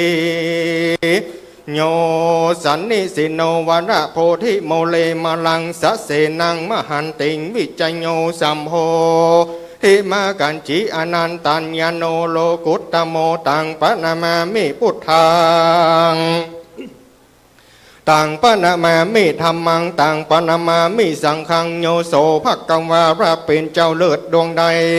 อันสถิตนั่งแล้วเหนือแต่นแก้วแตบไม้โพสะไรมูเจียนจากไปทุกดาวมวลมีธรัตเถิงแล้วพระปัญญาดีจื่อสัพปัญญูตนเป็นครูแก่โลกยอดเดินญาณตัดกิเลสสันดานมุดหมดเมียนมุดเสร็จเสียงจากราคีตนพญาปัญญาดีโยดยิ่งกว้างบ่อาจอ้างจักกันนาตนพระเสดกว่าโลกาอันว่าพระพุทธเจ้าตนผาเปจินามานผู้ค้าคอยยอพระนมก่อนขับไว้อันจุลีลาน10 นิ้วเป็นบัวบานไหวพระพุทธเจ้าด้วยติทวารผู้ค้านามัสการขับไว้อย่างพระติไตรรัตนาผ่านแผ่วพระเกี่ยวเจ้าตั้ง3 พักการวาสนีเตดิลีสาตุโอกาสะขะแดพระเกี่ยวเจ้า3 พักการอาจจะหน่อยวันนี้ก็มาเป็นวันดีเป็นวันที่12 มกราคม 2568 ตรงกับเดือน 4 คืน 14 ค่ำเป็นวันออกโสสานกรรมปฏิบัติธรรมของพระสงฆ์องค์เจ้าจุตนจุองค์บัดนี้หมายมีสมณะศรัทธาและมุราศรัทธาผู้ขาตั้งอะไรตั้ง2 คณะตั้งไปในและไปนอกไปในไม่มีท่านพระครูพิวัฒนวิกรมรองเจ้าคณะอำเภอดอยรอเจ้าอาวาสวัดปากทางเจริญเป็นเก้าพร้อมโดยพระอาจารย์ดำรงกิติปัญโยเจ้าอาวาสวัดเรามณฑาทิพย์และพระภิกษุสามเณรอันเตวสิยมเจ้าจุตนจุองค์โหนไปนอกไม่มีคณะศรัทธาวัดปากทางเจริญวัดเรามณฑาทิพย์นายอำเภอดอยหล่อปนหวงกำนันผู้ช่วยตายกตาญิกาผู้มีจิตใจศรัทธาเป็นเก้าบ่มด้วยคณะศรัทธานานาติสะตังเท่าแก่น้อยใหญ่ไงยิงตั้งวันตกออกไตและโหเหนือก็ปากันเข้ามาสู่โสสานกรรมเพื่อจักมาขอตอบสายตานแตนหลอนว่าข้าพเจ้าตั้งหลายได้กระทำการบดีมาแต่ก่อนได้ผิดจากบ่อนกองธรรมได้กระทำยังกรรมมักง่ายหลายอย่างคือลังเตื้อได้เข้าไปสู่วัดแห้งเมื่อได้แล้วดังอันก็ดีหรือว่าได้เข้าไปสู่ขวงแก้วและเจดีย์ได้หรือเขตสังกวาดมีเมื่อก่อนนั้นมาอันใดขอว่าของวัดของว่ามาใจใดเอามาไม้มาแปลงหลวงมาใจส่วนตัวโดยบ่ได้รับอนุญาตข้าพเจ้าตั้งหลายก็กลัวเป็นบาปเป็นกรรมมาตัวตันหลังเตื้อได้หันยังเข้าของตกตามกองเขตอาวาสบ่ได้รับอนุญาตหยิบเอามาตั้งของนานาเครื่องใจมีตังหน่อไม้และพริกมาเครือพักไม้ใส่เครืออันเป็นของกินมีตังเตเป็นสมสุกลูกไม้ของหวานหวยจอนหม้อไห้ไรปากมีตังเล็กผักและมีดผ้าและเสียมคอเข้าของเครื่องใจบ่ปอลวดหยิบเอามาลังเตือนนันนาได้พระมาทร่ำได้เหยียบย่ำเอาหินดินทรายมีมากหลายออกจากวัดวาอารามข้าพระเจ้าตั้งหลายก็กลัวเป็นบาปอันจักมากำลาบจักอันจักสร้างคุณงามความดีร่างเตื้อได้ปลาลูกหลานเหลนมาแอวตามในขวงแก้วและเจดีย์หั่นข้าวต้มขนมมีโต๊ะเกลียราดมีตังผลละหมากลูกไม้และหัวมันบ่มีภายได้ปงปันอนุญาตโดยความพระมาทบ่ได้ตั้งใจสันใดดังอันก็ดีข้าพระเจ้าตั้งหลายก็กลัวเป็นบาปเป็นกรรมติดไปนาบัดนี้ข้าพระเจ้าตั้งหลายตั้ง2 คณะตั้งไปในและไปนอกจุตนจุโคนอันใดเข้ามาสู่ในโสสานกรรมหาตังมีใจบ้านจุมจืนขอยกยืนยังของตาลมีตั้งบูผาบานดวงดอกมีตั้งของเครื่องใจมีพรำพร้อมของกินน้อมถวายเป็นตาลด้วยใจบานบ่เศร้าขอพระเกี่ยวเจ้าตั้ง3 พักการมีธรรมะเมตตาปฏิฆหับรับเอาอย่าง สัพพวัตถุตานตั้งหลายมวลฝูงนี้เพื่อเป็นตีตอบใจตานแตนด้วยอานิสงส์หมื่นแสนหากมาบังเกิดบุญอันพระเสริฐในกตามนี้แล้วขอตนพระแก้วเจ้าตั้งสามพระการมีใจบานไผ่โพดอนุญาตขาตดป่าปะกรรมอย่าหือใดเป็นนิบอนธรรมขอหือได้ไม้ผลและให้หนเป็นกุศลอันประเสริฐนำข้าพระเจ้าตั้งหลายไปเกิดในที่ดีมีจันฟ้าสลีสัมปติปและเนรปานวาสนีเตียงแต่ดิลีบอดเราแต่นั้นบุญสนอันนี้จักไผ่แผ่ไปหายางกุลูอุปชาพ่อแม่ครูบาอาจารย์และญาติกาพี่น้องตนตายจากห้องเมืองคนหลอนได้เอาตัวตนไปบ่จ้างได้ไปตกห้องวังจตุระอบายได้ตายเป็นผีเป็นเพศได้รับทุกขเวทนาร้อนบ่ได้อาบอยากบ่ได้กินอยู่ในฐานะที่ใดนะอันก็ดีขอหน้าบุญอย่างนี้ไปจุจอดรอดเขาเจ้าตันตั้งหลายการไปรอดเมื่อยามเจ้าขอฮือเป็นเข้าง่ายกันไปรอดเมื่อยามควายก็กลายเป็นแผ่นเสือแผ่นผ้ากันไปรอดเมื่อยามลาก็ขอเป็นเขาติบนำติบ10ประการฮือได้อยู่สุขเจยบานเตียงเต้าแม่นว่าบุญสมปานของเจ้าเขาตันตั้งหลายมีมากกว่างไปอยู่สร้างเมืองบนได้ไปเกิดเป็นเทวบุตรเทวดาแล้วดังอันก็ดีขอบุญญาราศีอันนี้ไปเติมแถมเราขอสุขเสถียรยิ่งกว่าเก่าได้รอยเต้าปันปูนโหนไปลุน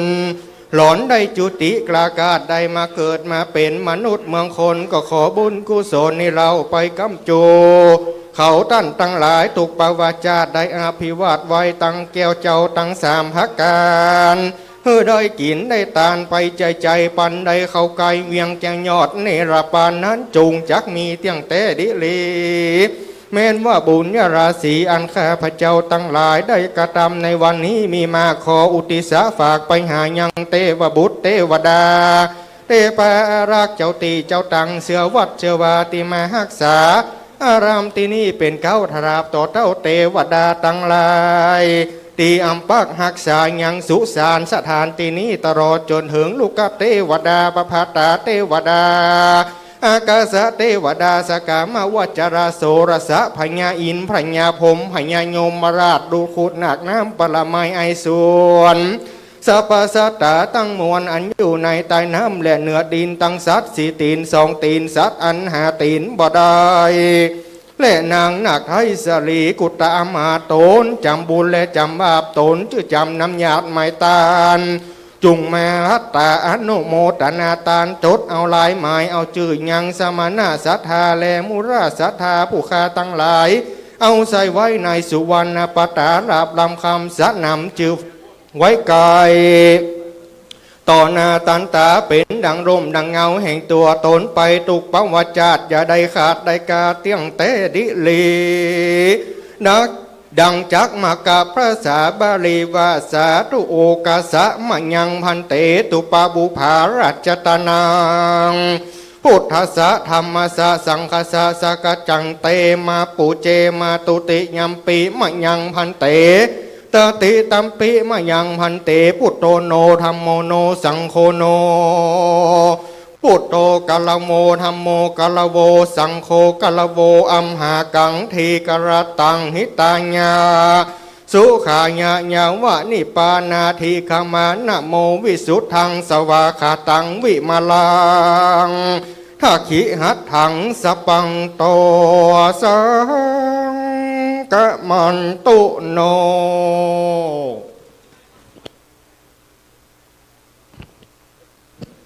โอกาสเวนตาลสุมาขวดตาลเป็นที่เสร็จเรียบร้อยบวรมวลแล้ว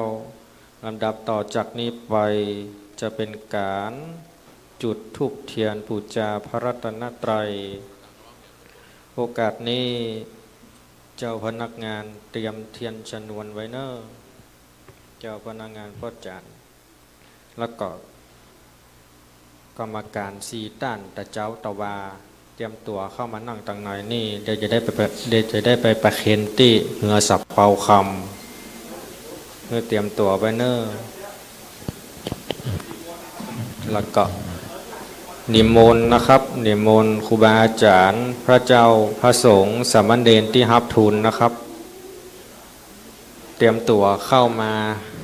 ในกลางศาลานิกรรมนะครับพระเจ้าพระสงฆ์สามเณรที่จะได้รับทุนนะครับ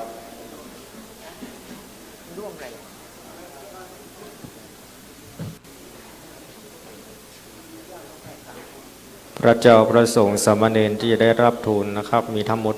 8รูปด้วยกันเตรียมตัวนะครับโอกาสนี้จะได้ประกอบพิธีบูชาไฟไหว้พระจุดธูปเทียนบูชาพระรัตนตรัย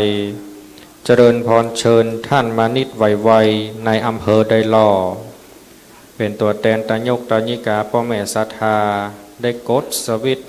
บูชาพระรัตนตรัยเจริญพรท่านในอำเภอ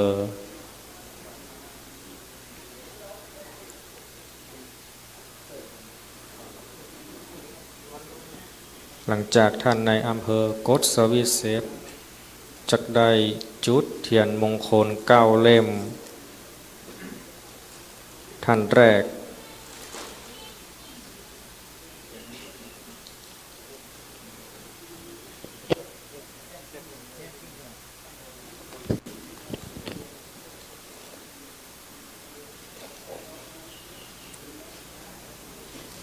ลำดับต่อจากนี้ไปเจริญพรเชิญท่านนเรศดำรงทิพยกุลสสเขต9เชียงใหม่ได้จุดเทียนมงคลเล่มที่2ต่อจากท่านในอำเภอเจริญพรเจริญพรเชิญพ่อกำนันบุญทรัพย์ปัญญากำนันตำบลไดหล่อจุดเทียนมงคลเล่มที่3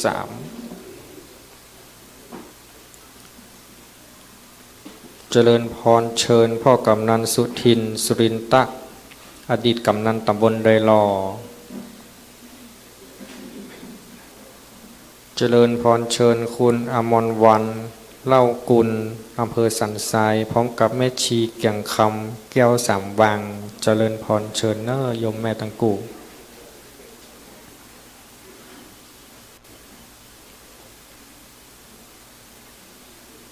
ญาติโยมทั้งหลายประนมมือเอาเนอะภาทนาเอา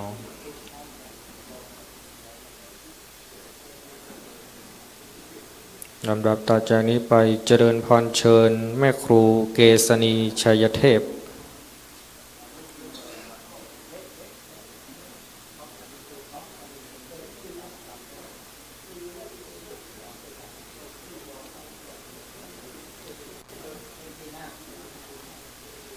เทียนมงคลเล่มที่6เจริญพรเชิญท่านรองพัฒนศักดิ์สัตยภาพรองนายกองค์การบริหารส่วนตำบลไดหล่อ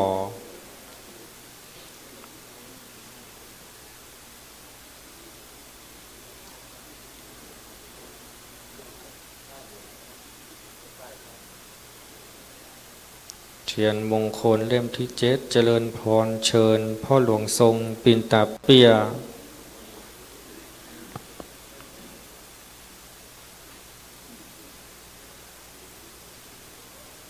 เทียนมงคลเล่มที่8เจริญพรเชิญพ่อหลวงแสงจันทร์พรหมเสน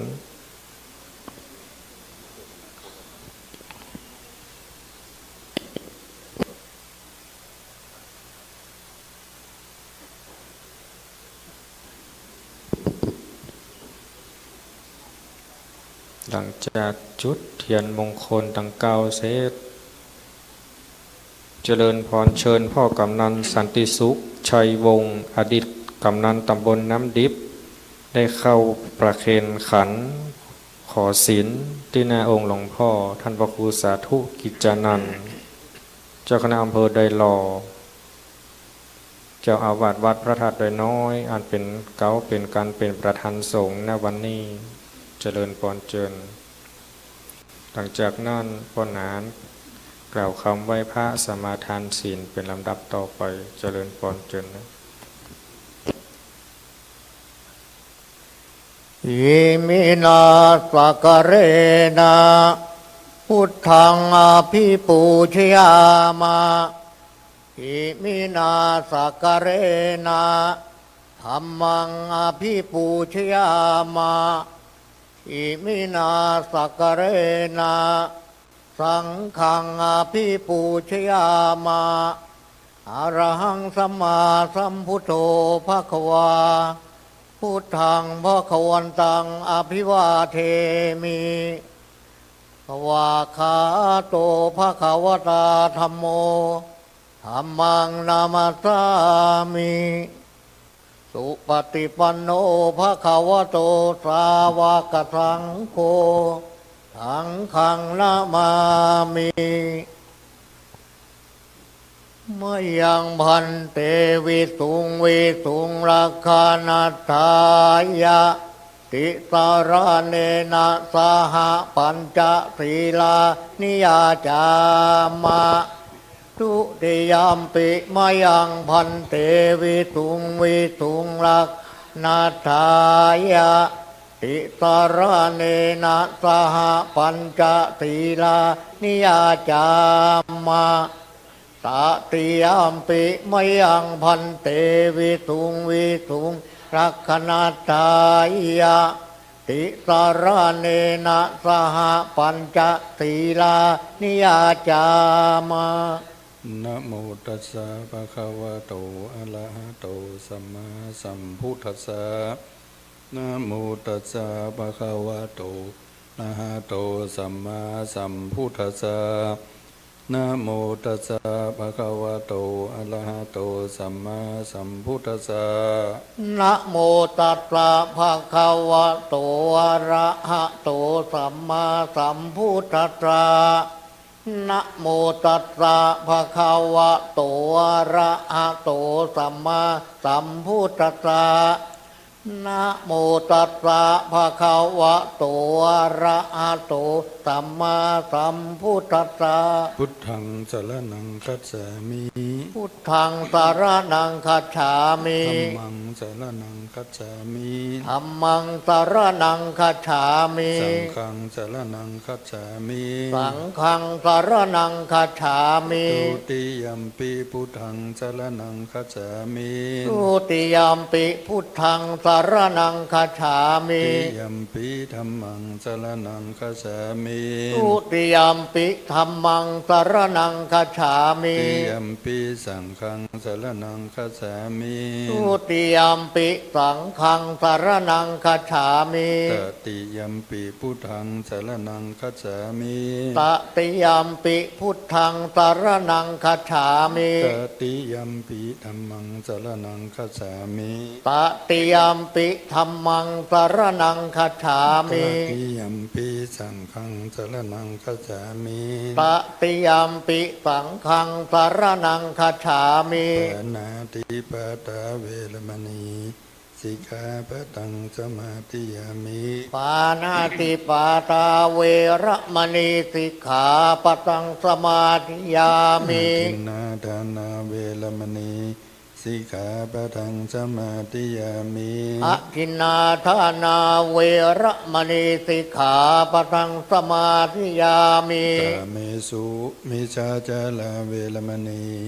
สิกขาปะทังสมาธิยามิอาเมสุมิจฉาจาราเวรมณีสิกขาปะทังสมาธิยามิมุสาวาทาเวรมณีสิกขาปะทังสมาธิยามิมุสาวาทาเวรมณีสิกขาปะทังสมาธิยามิเมลยมัชฌปมาทฐานาเวรมณีสิกขาปะทังสมาธิยามิสุราเมรยมัชฌปมาทฐานาเวรมณีสิกขาปะทังสมาธิยามิมานิปัญจสิกขาปะทานิสีเลนะสุขติยันติสาธุสีเลนะโภคสัมปทาสาธุสีเลนะนิพุติยันติตัสมาสีลังวิโสทะเยสาธุก่อนจะกล่าวคำถวายพระสงฆ์อุปโลกตันไส้ตันแตนจะเป็นกิจกรรมของคณะสงฆ์ตำบลไดหล่อคือการมอบทุนการศึกษาพระภิกษุสามเณรในตำบลไดหล่อที่สอบนักธรรมชั้นโทชั้นเอกผ่าน โอกาสนี้จะได้ขออนุญาตพระเดชพระคุณหลวงพ่อ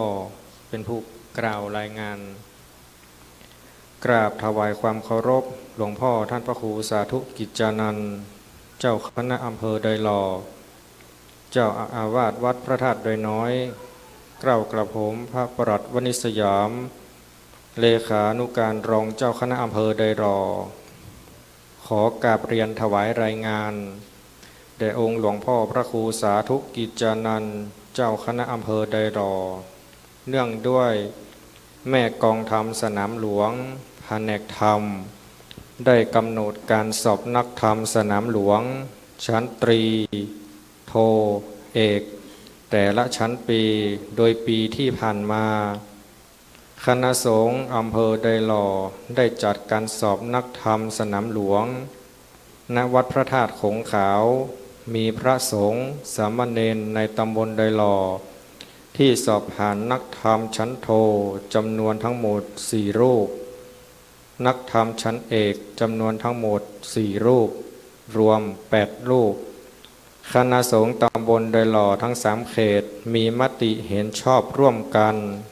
ในการมอบทุนการศึกษาให้พระสงฆ์สามเณรที่สอบผ่านนักธรรมสนามหลวงแต่ละชั้นปีดังนี้นักธรรมชั้นตรีจำนวน300 บาทนักธรรมชั้นโทจำนวน800 บาทนักธรรมชั้นเอกจำนวน 1,000 บาทโดยใช้เงินกองกลางนิธิสงฆ์ตำบลที่ได้รับจากการบริจาคทอดผ้าป่าและการจัดหาร่วมกันของคณะสงฆ์ทั้งนั้นทั้ง3เขตบัดนี้ได้เวลาอันเหมาะสมแล้วเกล้ากระผมขออนุญาตมอบหมายให้พระสุภกิจวิสุทธิยาโนเลขานุการเจ้าคณะตำบลดอยหล่อเขต3เป็นผู้กล่าวอ่านรายชื่อพระภิกษุสามเณรที่จักได้รับทุนการศึกษาทั้งนี้ขออาราธนาหลวงพ่อท่านพระครูสาธุกิจจานันท์เจ้าคณะอำเภอดอยหล่อได้มอบทุนการศึกษาให้ภิกษุสามเณร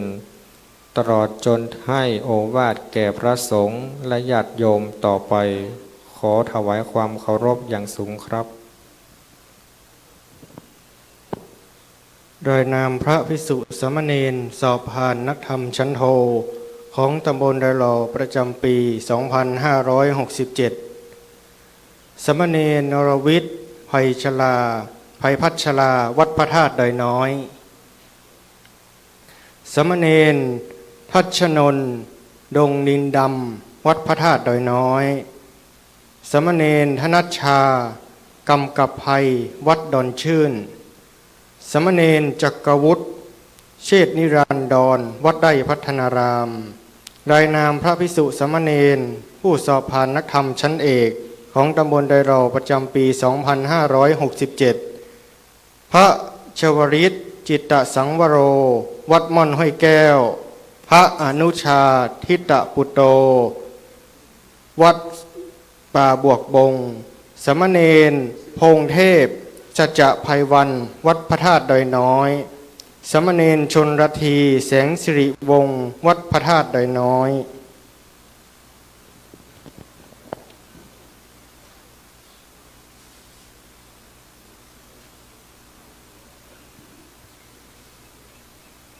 ทางนี้ขอเมตตาปรมีธรรมหลวงพ่อท่านพระครูสาธุกิจจานันท์ได้ให้โอวาทแก่พระภิกษุสามเณรที่สอบนักธรรมชั้นโทเอกผ่านเพื่อเป็นขวัญและกำลังใจขอกราบอาราธนาครับ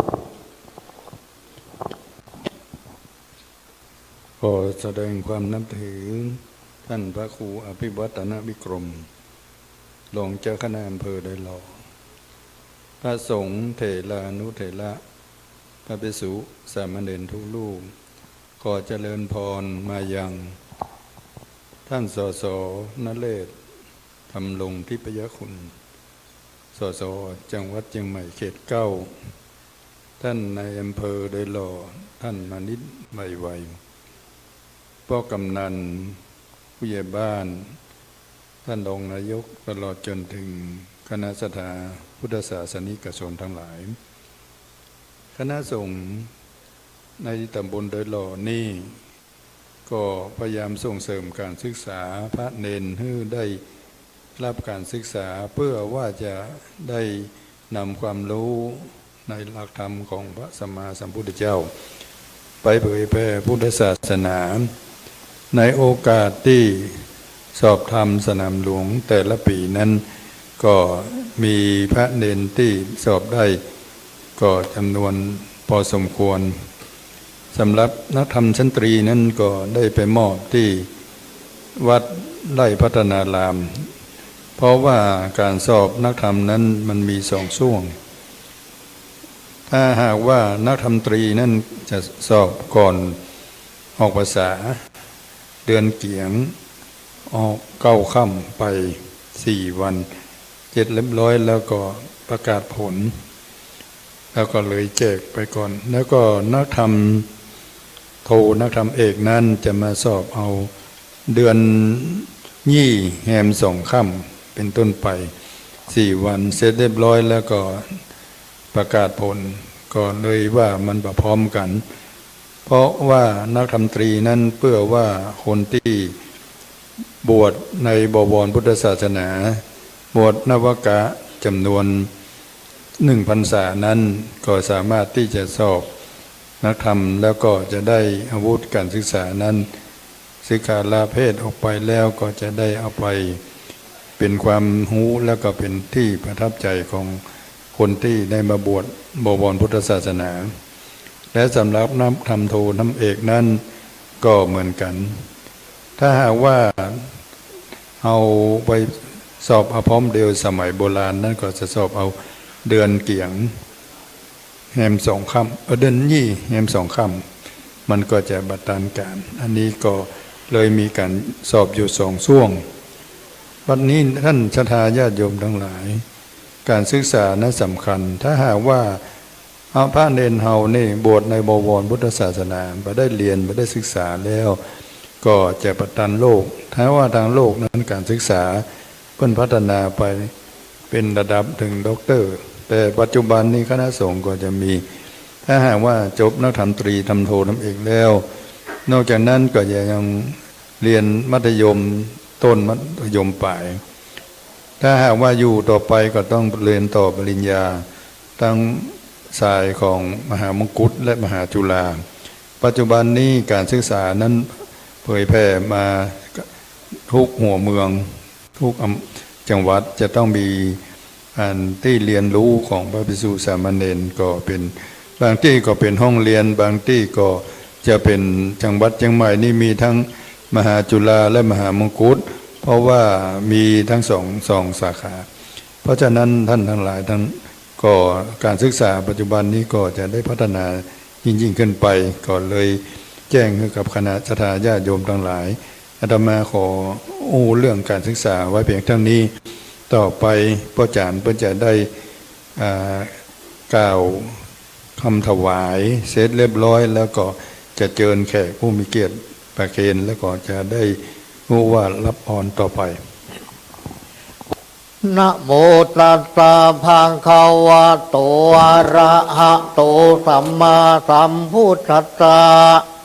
นะโมตัสสะภะคะวะโตอะระหะโตสัมมาสัมพุทธัสสะนะโมตัสสะภะคะวะโตอะระหะโตสัมมาสัมพุทธัสสะอิมานิมะยังพันเตภัตตานิสัปปริวารานิภิกขุสังคัสสะโอโนชยามะสาธุโนพันเตภิกขุสังโฆอิมานิภัตตานิสัปปริวารานิปฏิคันหาตุอัมหากังทีฆารตังหิตายะสุขายะ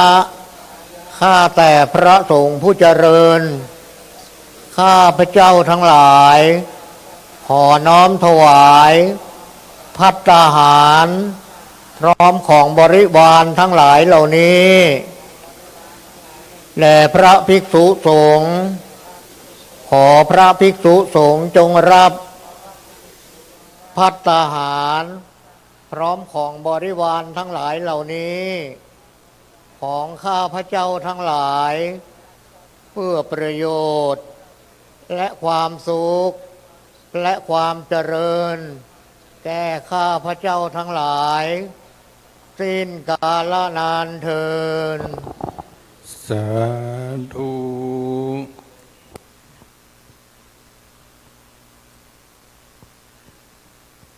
ยักเทพันเตเอาต่อไปจะเป็นเก่าคำถวายห้องน้ำห้องส้วมนะครับยักเทพันเตสังโฆปฏิชานาตุมยังพันเตเอตังวัจจกุติงสัปริวารังจตุทิตัสสะภิกขุสังคัสสะอาคาตานาคาตัสสะวลัญชนัฏฐายะพุทธศาสเนนิยาเทมะสาธุโนพันเตอะยังจตุทิสัสสะภิกขุสังคัสสะอาคาตานาคาตัสสะวลัญชนัฏฐายะวัจจกุติยาภานัสสะอานิสังโสอัมหากันเจวะมาตาปิตุอาทีนันจะปิยะชนานังทีฆรัตตังหิตายะสุขายะสังวัตตุข้าแต่พระสงฆ์ผู้เจริญข้าพระเจ้าทั้งหลายขอมอบถวายห้องน้ำห้องส้วมพร้อมของบริวารไว้ในพระพุทธศาสนาเพื่อเป็นประโยชน์เป็นที่อาศัยใช้สอยของพระภิกษุสงฆ์ผู้อยู่ในทิศทั้งสี่ทั้งที่มาแล้วและยังมิได้มาขออานิสงส์แห่งการถวายห้องน้ำห้องส้วม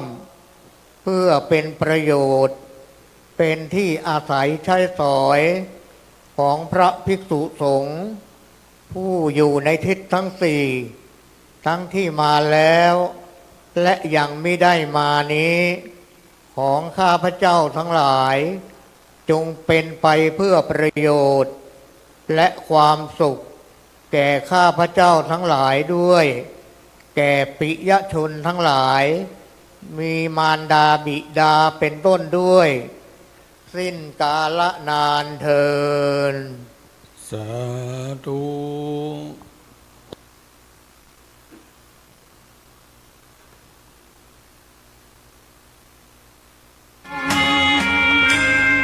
จะพระรัตนาหลวงพ่อเป็นผู้อุปโลกครับ ตันไส้ตันเต็นครับ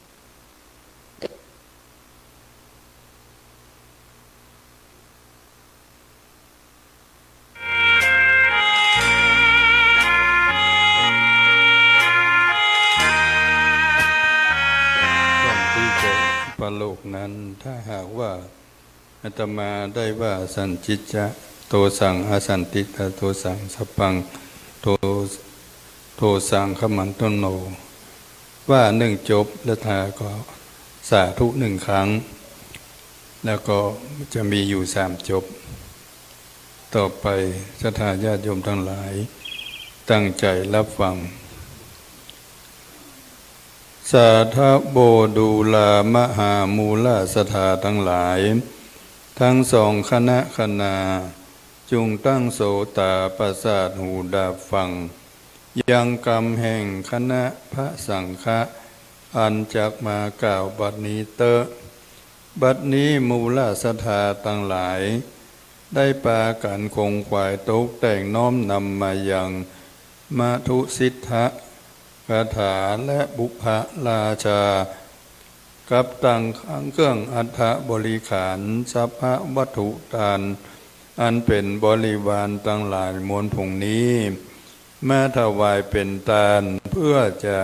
ได้เป็นการทานตอบแทนอย่างของสังฆัสและสัมมาคารวะซึ่งพระรัตนตรัยพระแก้วเจ้าทั้งสามประการโดยปมาตะกรรมทั้งหลายอันได้กระทำแล้วมีมาคือว่าได้กินได้บริโภคและได้โลภเอาของพระเจ้าพระธรรมพระสงฆ์ของเจดีย์สัพพะอันเป็นคลุพันธ์ละหุพันธ์และได้ตัดไม้ตัดฟันเอาไม้เอาหลัวในคงเขตวัดวาอารามและได้กระทำฮื้อลุฮื้อค่ำโดยตนโดยปากฮื้อลุโดยใจหลายประการอันออกปากติเตียนยังพระเจ้าพระภิกษุสามเณรกับตังพระพุทธพระธรรมพระสังฆะพระบาทพระธาตุเจดีย์อันมีหลายประการต่างๆดังตั้งแต่ปัจจุบันภาวะจากนี้คืนหลังตั้งแต่เจ็ดเจนกะกูลเป็นเก้าเจนกะกูลเป็นแดนแสนเจนกะกูลเป็นขนาดเข้าอำนาจโมหะตัณหาอันใดอันหนึ่งก็ดีบัดนี้พระคณะสังฆะตั้งมวลก็ได้ตะหมวนสั่งรวมเอาอย่างโตสะปมาตะกรรมทั้งหลายพุงนั้นมาแล้วเพื่อจะได้ขอขมาลาลดโทษโพดหื้อหายกลายเป็นอโหสิกรรมอย่าหื้อได้เป็นนิวรธรรมกรรมอันแก่กล้าอันจักห้ามต่างเมืองฟ้าและเนรปานแก่มูลศรัทธาสักเยื่องสักประการนั้นจุงจังมีสันจิตจะโตสังอสันจิตจะโตสังสัพพะกมาโวโตสังขะมันตุโนสาธุสันจิตจะโตสังอสันจิตจะโตโทสังสัพพะกมาโวโตสังขะมันตุโนสาธุสันจิตจะโตสังอสันจิตตะโตสังสัพพะกมาโวโตสังขะมันตุโนสาธุอายังปันธรรมะปาโคสังฆะเถระสะปาปุณนาติยะถาสุขังปริปุญสันตุติยัมปิอายังปันธรรมะปาโคสังฆะเถระสะสังฆะเตปะมาโตสังฆะมันตุโนสัจิตตโตสังอสันจิตตโตสังสัพพังโตสังฆะมันตุโน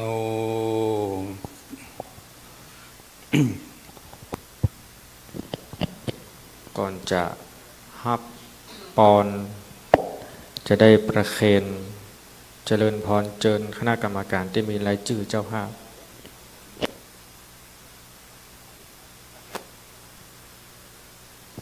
จะได้ประเคนแล้วก็จะได้กล่าวรายงาน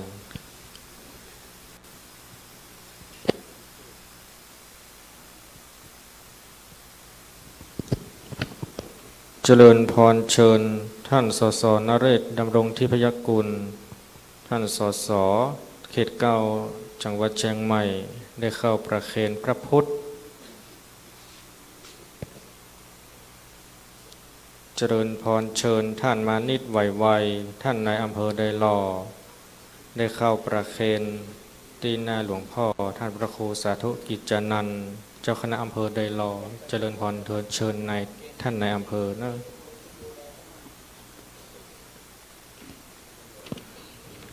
คณะกรรมการจัดดูด้วยเนอะเจริญพรเชิญพ่อกำนันสุทินแม่กำนันยุพินสุรินตะเจริญพรเชิญนายเกียรติศักดิ์นางทองพิมพ์กันธรรมเ เจริญพรเชิญแม่ปราณีใจพรหมมานายพรศักดิ์นางน้อยสีจันทร์ครูเล็กนายพลากรยานะเจริญพรเชิญพ่อจำรัดแม่อุ่นเดือนถาวรเจริญพรเชิญนายสมชายนางฟองจันทร์หล่อเนตรพ่อนิรันดร์แม่บานเย็นคำล่าแม่ขวันอุ่นสายพ่อประสิทธิ์แม่ยุพินทิพย์แก้วเจริญพรเชิญพ่อหลวงทรงอินตาเปียเจริญพรเชิญพ่อหลวงเชษฐ์ปุงชัยเจริญพรเชิญนางสาวจันฟองจันจีเจริญพรเชิญนายสมพงษ์นางสุนันทาญาติวงศ์เจริญพรเชิญสอบต.วิชัยแม่ยุพาญาติวงศ์เจริญพรเชิญนายวิโรจน์นางดีอินทนนท์เจริญพรเชิญนางจันทรากล่องคำมุนเจริญพรเชิญแม่เพียวเตจสา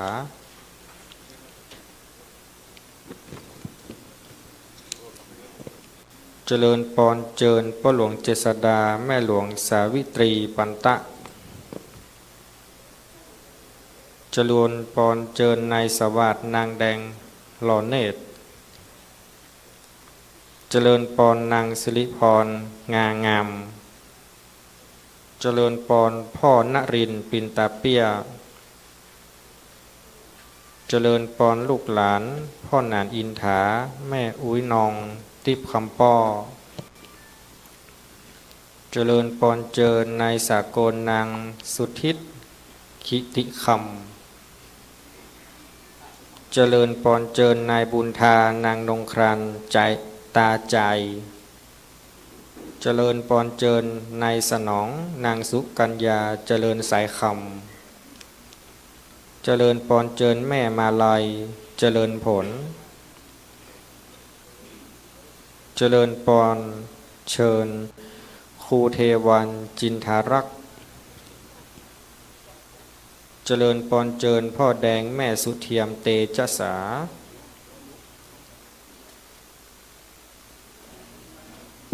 เจริญพรเชิญนายไหวนางทองใบอาลีโอดเจริญพรเชิญพ่อหลวงบุญธรรมแม่นางบัวบานเรือนรักเราเจริญพรเชิญนายสมควรนางสมบุญคำสันทรายเจริญพรเชิญนางฤทัยรัตน์สีเป่งเจริญพรเชิญนายสรวุฒินางแคทริยากุณาสิงห์เจริญพรเชิญนายภัยรัตน์นางสุภาพตานุและก็เจริญพรเชิญแม่ศรีบุตรสิริปาแม่จันสิริปาแม่จันสวยปันตะเจริญพรเชิญเนอ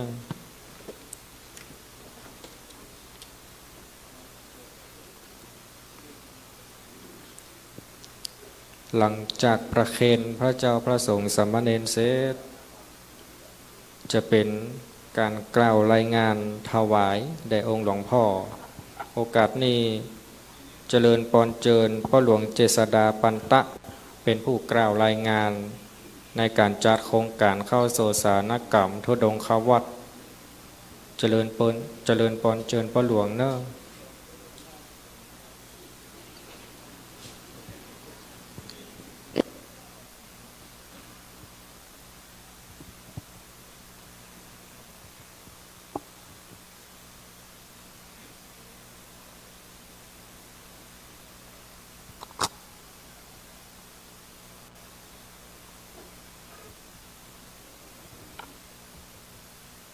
กราบนมัสการหลวงพ่อท่านพระครูสาธุกิจจานันท์เจ้าคณะอำเภอโดยรอบที่เคารพอย่างสูงเรียนท่านในอำเภอท่านมณิษฐ์ไวๆและแขกที่มาเกียรติทุกท่านที่เคารพกระผมนายเจษฎาปันตะผู้ใหญ่บ้านหมู่ที่ บ้านปากทางเจริญในนามประธานคณะกรรมการจัดงานฝ่ายคารวะได้รับมอบหมายจากท่านพระครูอภิวัฒนวิกรมเจ้าอาวาสวัดปากทางเจริญรองเจ้าคณะอำเภอโดยรอประธานอำนวยการจัดงานให้กล่าวรายงานต่อประธานในพิธีวันนี้นะครับครับผมกิจกรรมเข้าโสสนกรรมของคณะสงฆ์ตำบลโดยรอเขต1เขต2และเขต3ได้กำหนดจัดขึ้นตามมติประชุมคณะสงฆ์ตำบลโดยรอมีวัตถุประสงค์ดังต่อไปนี้ 1. ส่งเสริมความสามัคคีระหว่างบ้านและวัดและชุมชน 2. เปิดโอกาสให้พุทธศาสนิกชนได้ร่วมกิจกรรมทำบุญตักบาตรฟังเทศน์อบรมจิตใจ 3. ส่งเสริมโครงการหมู่บ้านรักษาศีล5ชุมชนมีสุข 4. พัฒนาสถานที่ศาสนสถานสาธารณประโยชน์ให้มีความมั่นคงเพื่อใช้ประโยชน์ร่วมกันทั้งสองหมู่บ้านคือบ้านปากทางเจริญและบ้านเหล่าเป้า 5. เพื่อประโยชน์ได้ตระหนักเห็นคุณค่าของกิจกรรมปฏิบัติของคณะสงฆ์มีความเข้าใจปฏิบัติของคณะสงฆ์การดำเนินงานเข้าโสสนกรรมทุสงฆ์คุณวัตรในวันนี้ได้รับความร่วมมือจากคณะสงฆ์เป็นอย่างดีอีกทั้งประชาชนและคณะทาทั้งสองหมู่บ้านเป็นหลักคือวัดปากทางเจริญและวัดเหล่ามนทาทิพย์บ้านปากทางเจริญและบ้านเหล่าเป้ามีความเข้มแข็งสามัคคีร่วมกันเป็นอย่างดีมีองค์การบริหารส่วนตำบลโดยรอให้การสนับสนุนงบประมาณบางส่วนและได้รับบริจาคผู้มีจิตศรัทธาสมทบอีกส่วนหนึ่งโครงการดังกล่าวได้ดำเนินการตั้งแต่วันที่10 มกราคม พุทธศักราช 2568 ถึงวันที่12 มกราคม พุทธศักราช 2568 เป็นระยะเวลา2 คืน 3 วันโดยนำเงินสมทบสนับสนุนผู้บริจาคทั้งหมดมาปรับปรุงห้องน้ำที่สร้างเสร็จเมื่อปีพ.ศ. 2557 จำนวน10 ห้องสิ้นทุนทรัพย์จำนวน 290,500 บาทตามกำหนดการทุกค่ำเช้ามีทำวัดเช้าเย็นของคณะสงฆ์กิจกรรมฟังเทศน์และทำบุญตักบาตรทุกวันโดยมีประชาชนทั้งสองหมู่บ้านและหมู่บ้านใกล้เคียงให้ความสนใจมาร่วมกิจกรรมเป็นจำนวนมากโดยมีรายรับรายจ่ายดังต่อไปนี้ 1. เจ้าภาพห้องน้ำห้องละ 5,000 บาทจำนวน10 ห้องเป็นจำนวนเงิน 55,000 บาท 2. องค์การบริหารส่วนตำบลโดยรอสนับสนุนจำนวนเงิน 25,000 บาทเจ้าภาพยอดสังฆทานและเต็นท์ถวายพระภิกษุสงฆ์จำนวน33 รูปละ 1,500 บาทเป็นจำนวนเงิน 49,500 บาทเจ้าภาพแต่ละหมู่บ้านทุกคืนตั้งแต่คืนวันที่10และวันที่11ได้จำนวนเงินทั้งหมด 58,710 บาทยอดบริจาคทั่วไปได้หมู่ทั้งหมด 46,927 บาทยอดรวมในรับทั้งหมดตลอดงาน 241,902 บาทรายจ่าย 1. ปรับปรุงห้องน้ำจำนวน 8 ห้องและสร้างใหม่จำนวน 2 ห้องจำนวนเงิน 100,000 บาทยอดปัจจัยถวายพระสงฆ์สามเณรทุกรูป 49,500 บาทปรับปรุงระบบไฟฟ้าในวัดและภายในสุสานป่าช้าจำนวนเงิน 20,000 บาทค่าอาหารตลอดงานจำนวนเงิน 25,000 บาทค่าน้ำมันรถแมคโครต่างๆที่ปรับพื้นที่ตลอดงานนี้ จำนวนเงิน 15,000 บาทค่าใช้จ่ายจำนวนเงิน 295,000 บาทรายรับทั้งหมดและรายจ่ายทั้งหมดยอดเงินคงเหลือ 32,402 บาทบัดนี้โครงการดำเนินการปฏิบัติธรรมโสสนกรรมได้กำหนดได้ดำเนินการมาจนถึงบรรลุวัตถุประสงค์ไว้เรียบร้อยสมบูรณ์กับผมขอกราบนิมนต์ของพ่อท่านพระครูสาธุกิจจันดานเจ้าคณะอำเภอโดยรอได้กล่าวปิดโครงการและให้โอวาทแก่ผู้มาร่วมงาน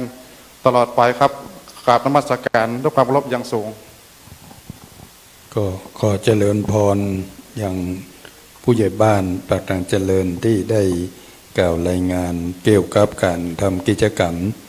การเข้าโสสานกรรมที่ประชาที่นี่ถ้าหากว่าบ่ได้ทำกิจกรรมก็การดำเนินงานภายในสุสานประชานี่ก็คงจะประสบความสำเร็จเพราะว่าบ่มีรายรับเพราะว่ามีแต่รายจ่ายในเมื่อต่างเจ้าอาวาสร่วมกับต่างผู้ใหญ่บ้านศรัทธา2 บ้านที่ใจสุสานประชานี่ได้ดำเนินการนี่ก็จะทำให้งานตัวนี้สำเร็จลุล่วงไปด้วยดีถ้าหากว่าเราบ่ได้ทำก็จะทำให้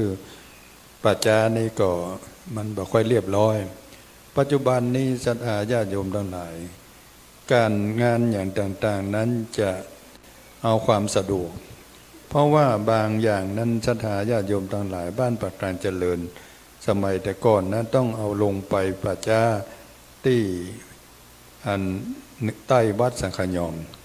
การเดินทางเป็นกิโล2 กิโลเพื่อจะได้ไปถึงก็ใช้เวลาเมินแล้วก็ทางบ้านเราบนทานี่จะเอาไปที่ประชาที่ละป่วยก็ต้องได้ไปยูเทิร์นเพราะว่าปัจจุบันนี้ถนนหนทางมันเป็น4 เลนก็ไปยากไปลำบากก็เลยมาร่วมกันสร้างอย่างสุสานประชาที่นี่เพื่ออำนวยความสะดวกกับบรรดาศรัทธาชาวบ้านทั้งหลายถ้าหากว่าบรรดาท่านทั้งหลายเอาบ่ได้ทำอย่างนี้แล้วก็จะบ่มีรายรับที่จะมาบูรณะมาสร้างต่อทางท่านพระครูอภิวัฒนมิคมเจ้าอาวาสพร้อมกับพ่อหลวงทั้ง2 บ้านนี่ก็ปรึกษาหารือกันว่าเอาประเจ้ามาทำไว้แล้วมันลุชมไปแล้วก็จำเป็นจะต้องได้ซ่อมได้แซมอันนี้ก็ท่านทั้งหลายก็ได้ใจร่วมกันการดูผู้นำนั้นเราดูความเสียสละศรัทธาญาติโยมทั้งหลายผู้นำทุกระดับชั้นต้องมีความเสียสละในเมื่ออาสามาช่วยเอาชาวบ้านแล้วเราก็ต้องเป็นตัวอย่างให้กับชาวบ้านบอกว่าต่างภายในและภายนอกดูผู้นำดูการเสียสละดูตุดูพระดูที่ข้อวัดข้อปฏิบัติถ้าหากว่าข้อวัดดีปฏิบัติชอบก็จะทำให้ศรัทธาญาติโยมทั้งหลายมีความศรัทธาดูวัดดูบ้านดูการพัฒนาวัดใดก็ดีบ้านใดก็ดีถ้าขาดการพัฒนาแล้วก็จะทำให้ว่าบ้านนั้นส่อถึงภาวะผู้นำว่าบ่มีการว่าบ่ได้มีความคิดอ่านสร้างสรรค์ที่จะนำความเจริญมาสู่ท้องถิ่น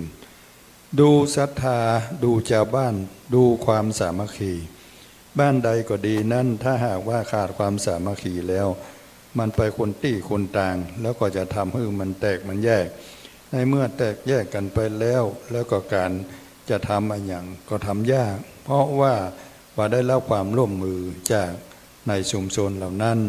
เพราะฉะนั้นก็ขอฝากคณะศรัทธาทั้งหลายเป็นข้อคิดข้อปฏิบัติว่า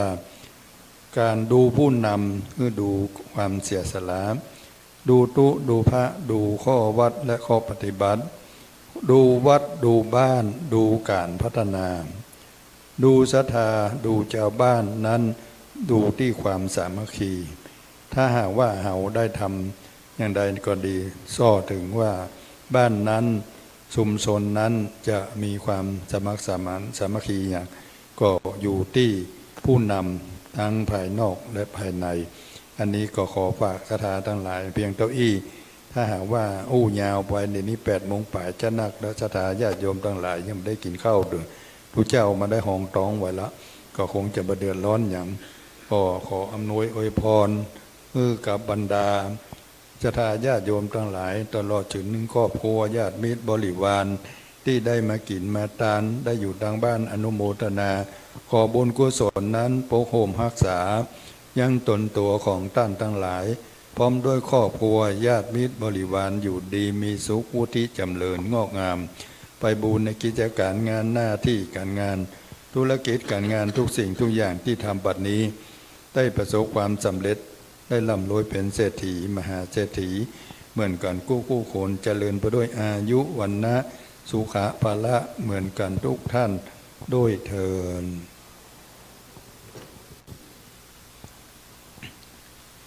ยะถาวะลิวาหาปุระปะลิปุเรนติสาคลังเอวะเมวะอิโตตินังเปตานังอุปกปติอิสิตังปฏิตังตุมหังกิบะเมวะสมิสตุสัพเพปุเรนตุสังกปาจันโทปนะละโสยะถามณิโสติละโสยะถาเปเตโยวิวัชชันตุสัพพะโลกวินาศตุมาเตภวันวันตรายโยสุขีติกายุโกภวสัพเพติโยวิวัชชันตุสัพพะโลกวินาศตุมาเตภวันอันตรายโยสุขีนิกายุโกภวสัพเพติโยวิวัชชันตุสัพพะโลกวินาศตุมาเตภวันอันตรายโยสุขีนิกายุโกภวอภิวาทนาสิสเนจังวัฏาปัจจายโนจันตาโลธรรมอาทันติอายุวันโนสุขังปาลังอายัญจะโคตาอินาเทนาสาอัมมิสุปเตติตาอิขลันตังตายาสธานโสมกาปฏิโสยติดาโมจะยังนิดาโตเปตานะโพจักกันตาโหลาลาลันจะเบิงโคนามโนตินังตุมเมหิปุญญาสุตังอนาการเตละตนาตยาภาเวนะลัตนายาเตสัสสะอุงคาโลกาพยาเอลาโสกาสันตุโจปาอเนกาอันตรายาปิวินาศเตสโตชยาเสติธานังลาอังโสทิปะกยังสุขังลังเสเลอายุจวันโนพงคังโมเตียนยะทวาสตวาสาอายุจะเสียวะทิปวันตุเตปวันตุสัพพมังลังคันตุสัพพ เทวตาสัพพุทธานุภาเวนะสัทธาโสติภะวันตุเตภวตุสัพพมังคลังลาอันตุสัพพเทวตาสัพพสังฆานุภาเวนะสัทธาโสติภะวันตุเตภวตุสัพพมังคลังคันตุสัพพเทวตาสัพพสังฆานุภาเวนะสัทธาโสติภะวันตุเต สาธุก่อนจะอิตังหยัดน้ำจะได้อนุโมทนากับเตบุตรเตวดาใส่บาตรเจ้านี้เนาะเตวบุตรมีถึงโมด44ตันเทวดาทั้งหมดมี115ตันรวมถึงเทวบุตรเทวดาได้159ตัน159ยอดปัจจัยบิณฑบาตได้ถึงหมดถึงมวล 6,765 บาทสงบจิตตภาวนาสักกรรมก่อนอีตังหยัดน้ำปฏิบัติกันเนาะ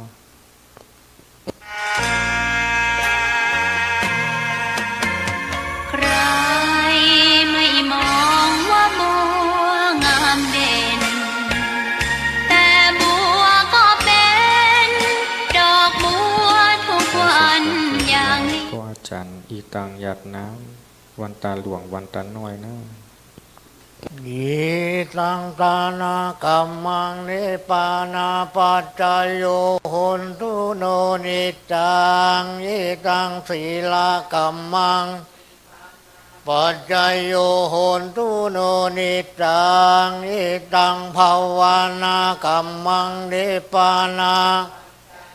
โหนตุโนนิจังยังกินติกุสลังกาตาพังกัมมังสัพเพหิกาเตหิปุญญังโลอนุโมทันตุสุนันตุพนโตเยเทวาทาเนอาทิกาตาทิคายุกาสัทธาหุนตุสัพพสัตตานังทุกขีอัตปาลิหาลันตุมาตาปิตาสุขิตาหุนตุทุกขับจันตุสัพเพยาตากาสุขิตาหุนตุทุกขับปามุนจันตุสัพยาตากาสุขิตาหุนตุทุกขับปามุนจันตุสัพเพปิสาสัพเพยัคขะเปตาสุขิตาหุนตุทุกขาปามุนจันตุสัพเพนัคขตาหุนตุทุกขาปามุนจันตุสัพเพเทวาสุขิตาหุนตุทุกขาตุสัพเพอาจาริยุปัชฌยาสุขิตาหุนตุปามุนจันตุสัพพะสัมปตินังสามิชันตุโววันตามิพุทธังสัพพังเมโตสังฆามาพันเตวันตามิธัมมังสัพพังเมโตสังฆามาทะเมวันตามิสังฆังสัพพังเมโตสังฆามาทะเมวันตามิคุรุอุปัชฌาจาริเยสัพพังเมโตสังฆามาเทวันตามิกัมมัฏฐานังสัพพังเมโตสังฆามาทะเมพันเตมิเมปัตตาสิมัยยังสัพพังเมโตสังฆามาทะเมพันเตวันตามิจิตติยังปัฏฐานิสุปฏิทิตาสาลิลาธาตุมหาโพธิงพุทธรูปัง นาคาโลเกเทวะโลเกพรหมโลเกจัมพูติเปลังกาติเปสาเล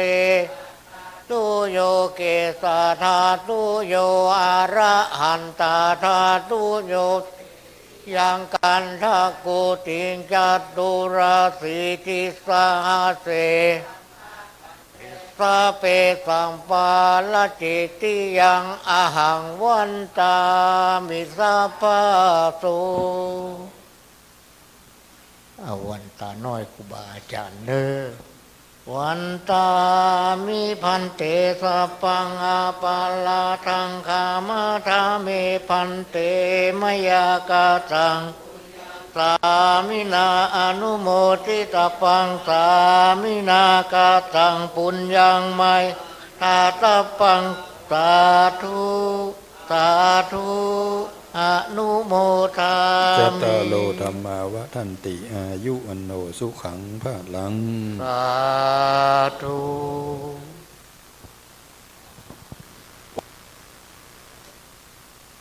เอาปอนอาจารย์เนอะสัพพิติโยวิวัสสันตุสัพพะโลกวินาศสันตุมาเตภวะตวันตรายโยสุขีติขายุโกภวะอภิวาทานะสีลิสานิจังมุทาปัจจายโนจตตารมุธรรมาวทันติอายุวันโนสุขังพระลังลาภะเลยนะครับอะระหังสัมมาสัมพุทโธภควาพุทธังภ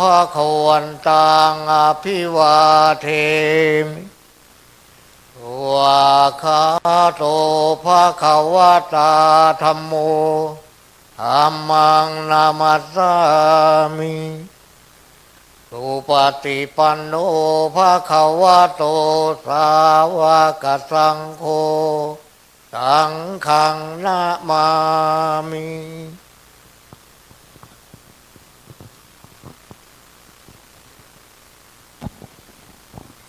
เสร็จพิธี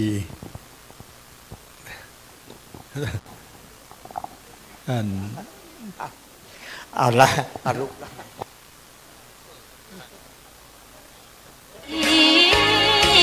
ไม่อยากเด่นดังแต่มุ่งหวังในทางเด่นดี เกิดมาเพื่อสร้างบารมีอายุที่มาส่งพระคุณเจ้านะเอาสั่งไปใส่รถเด้อ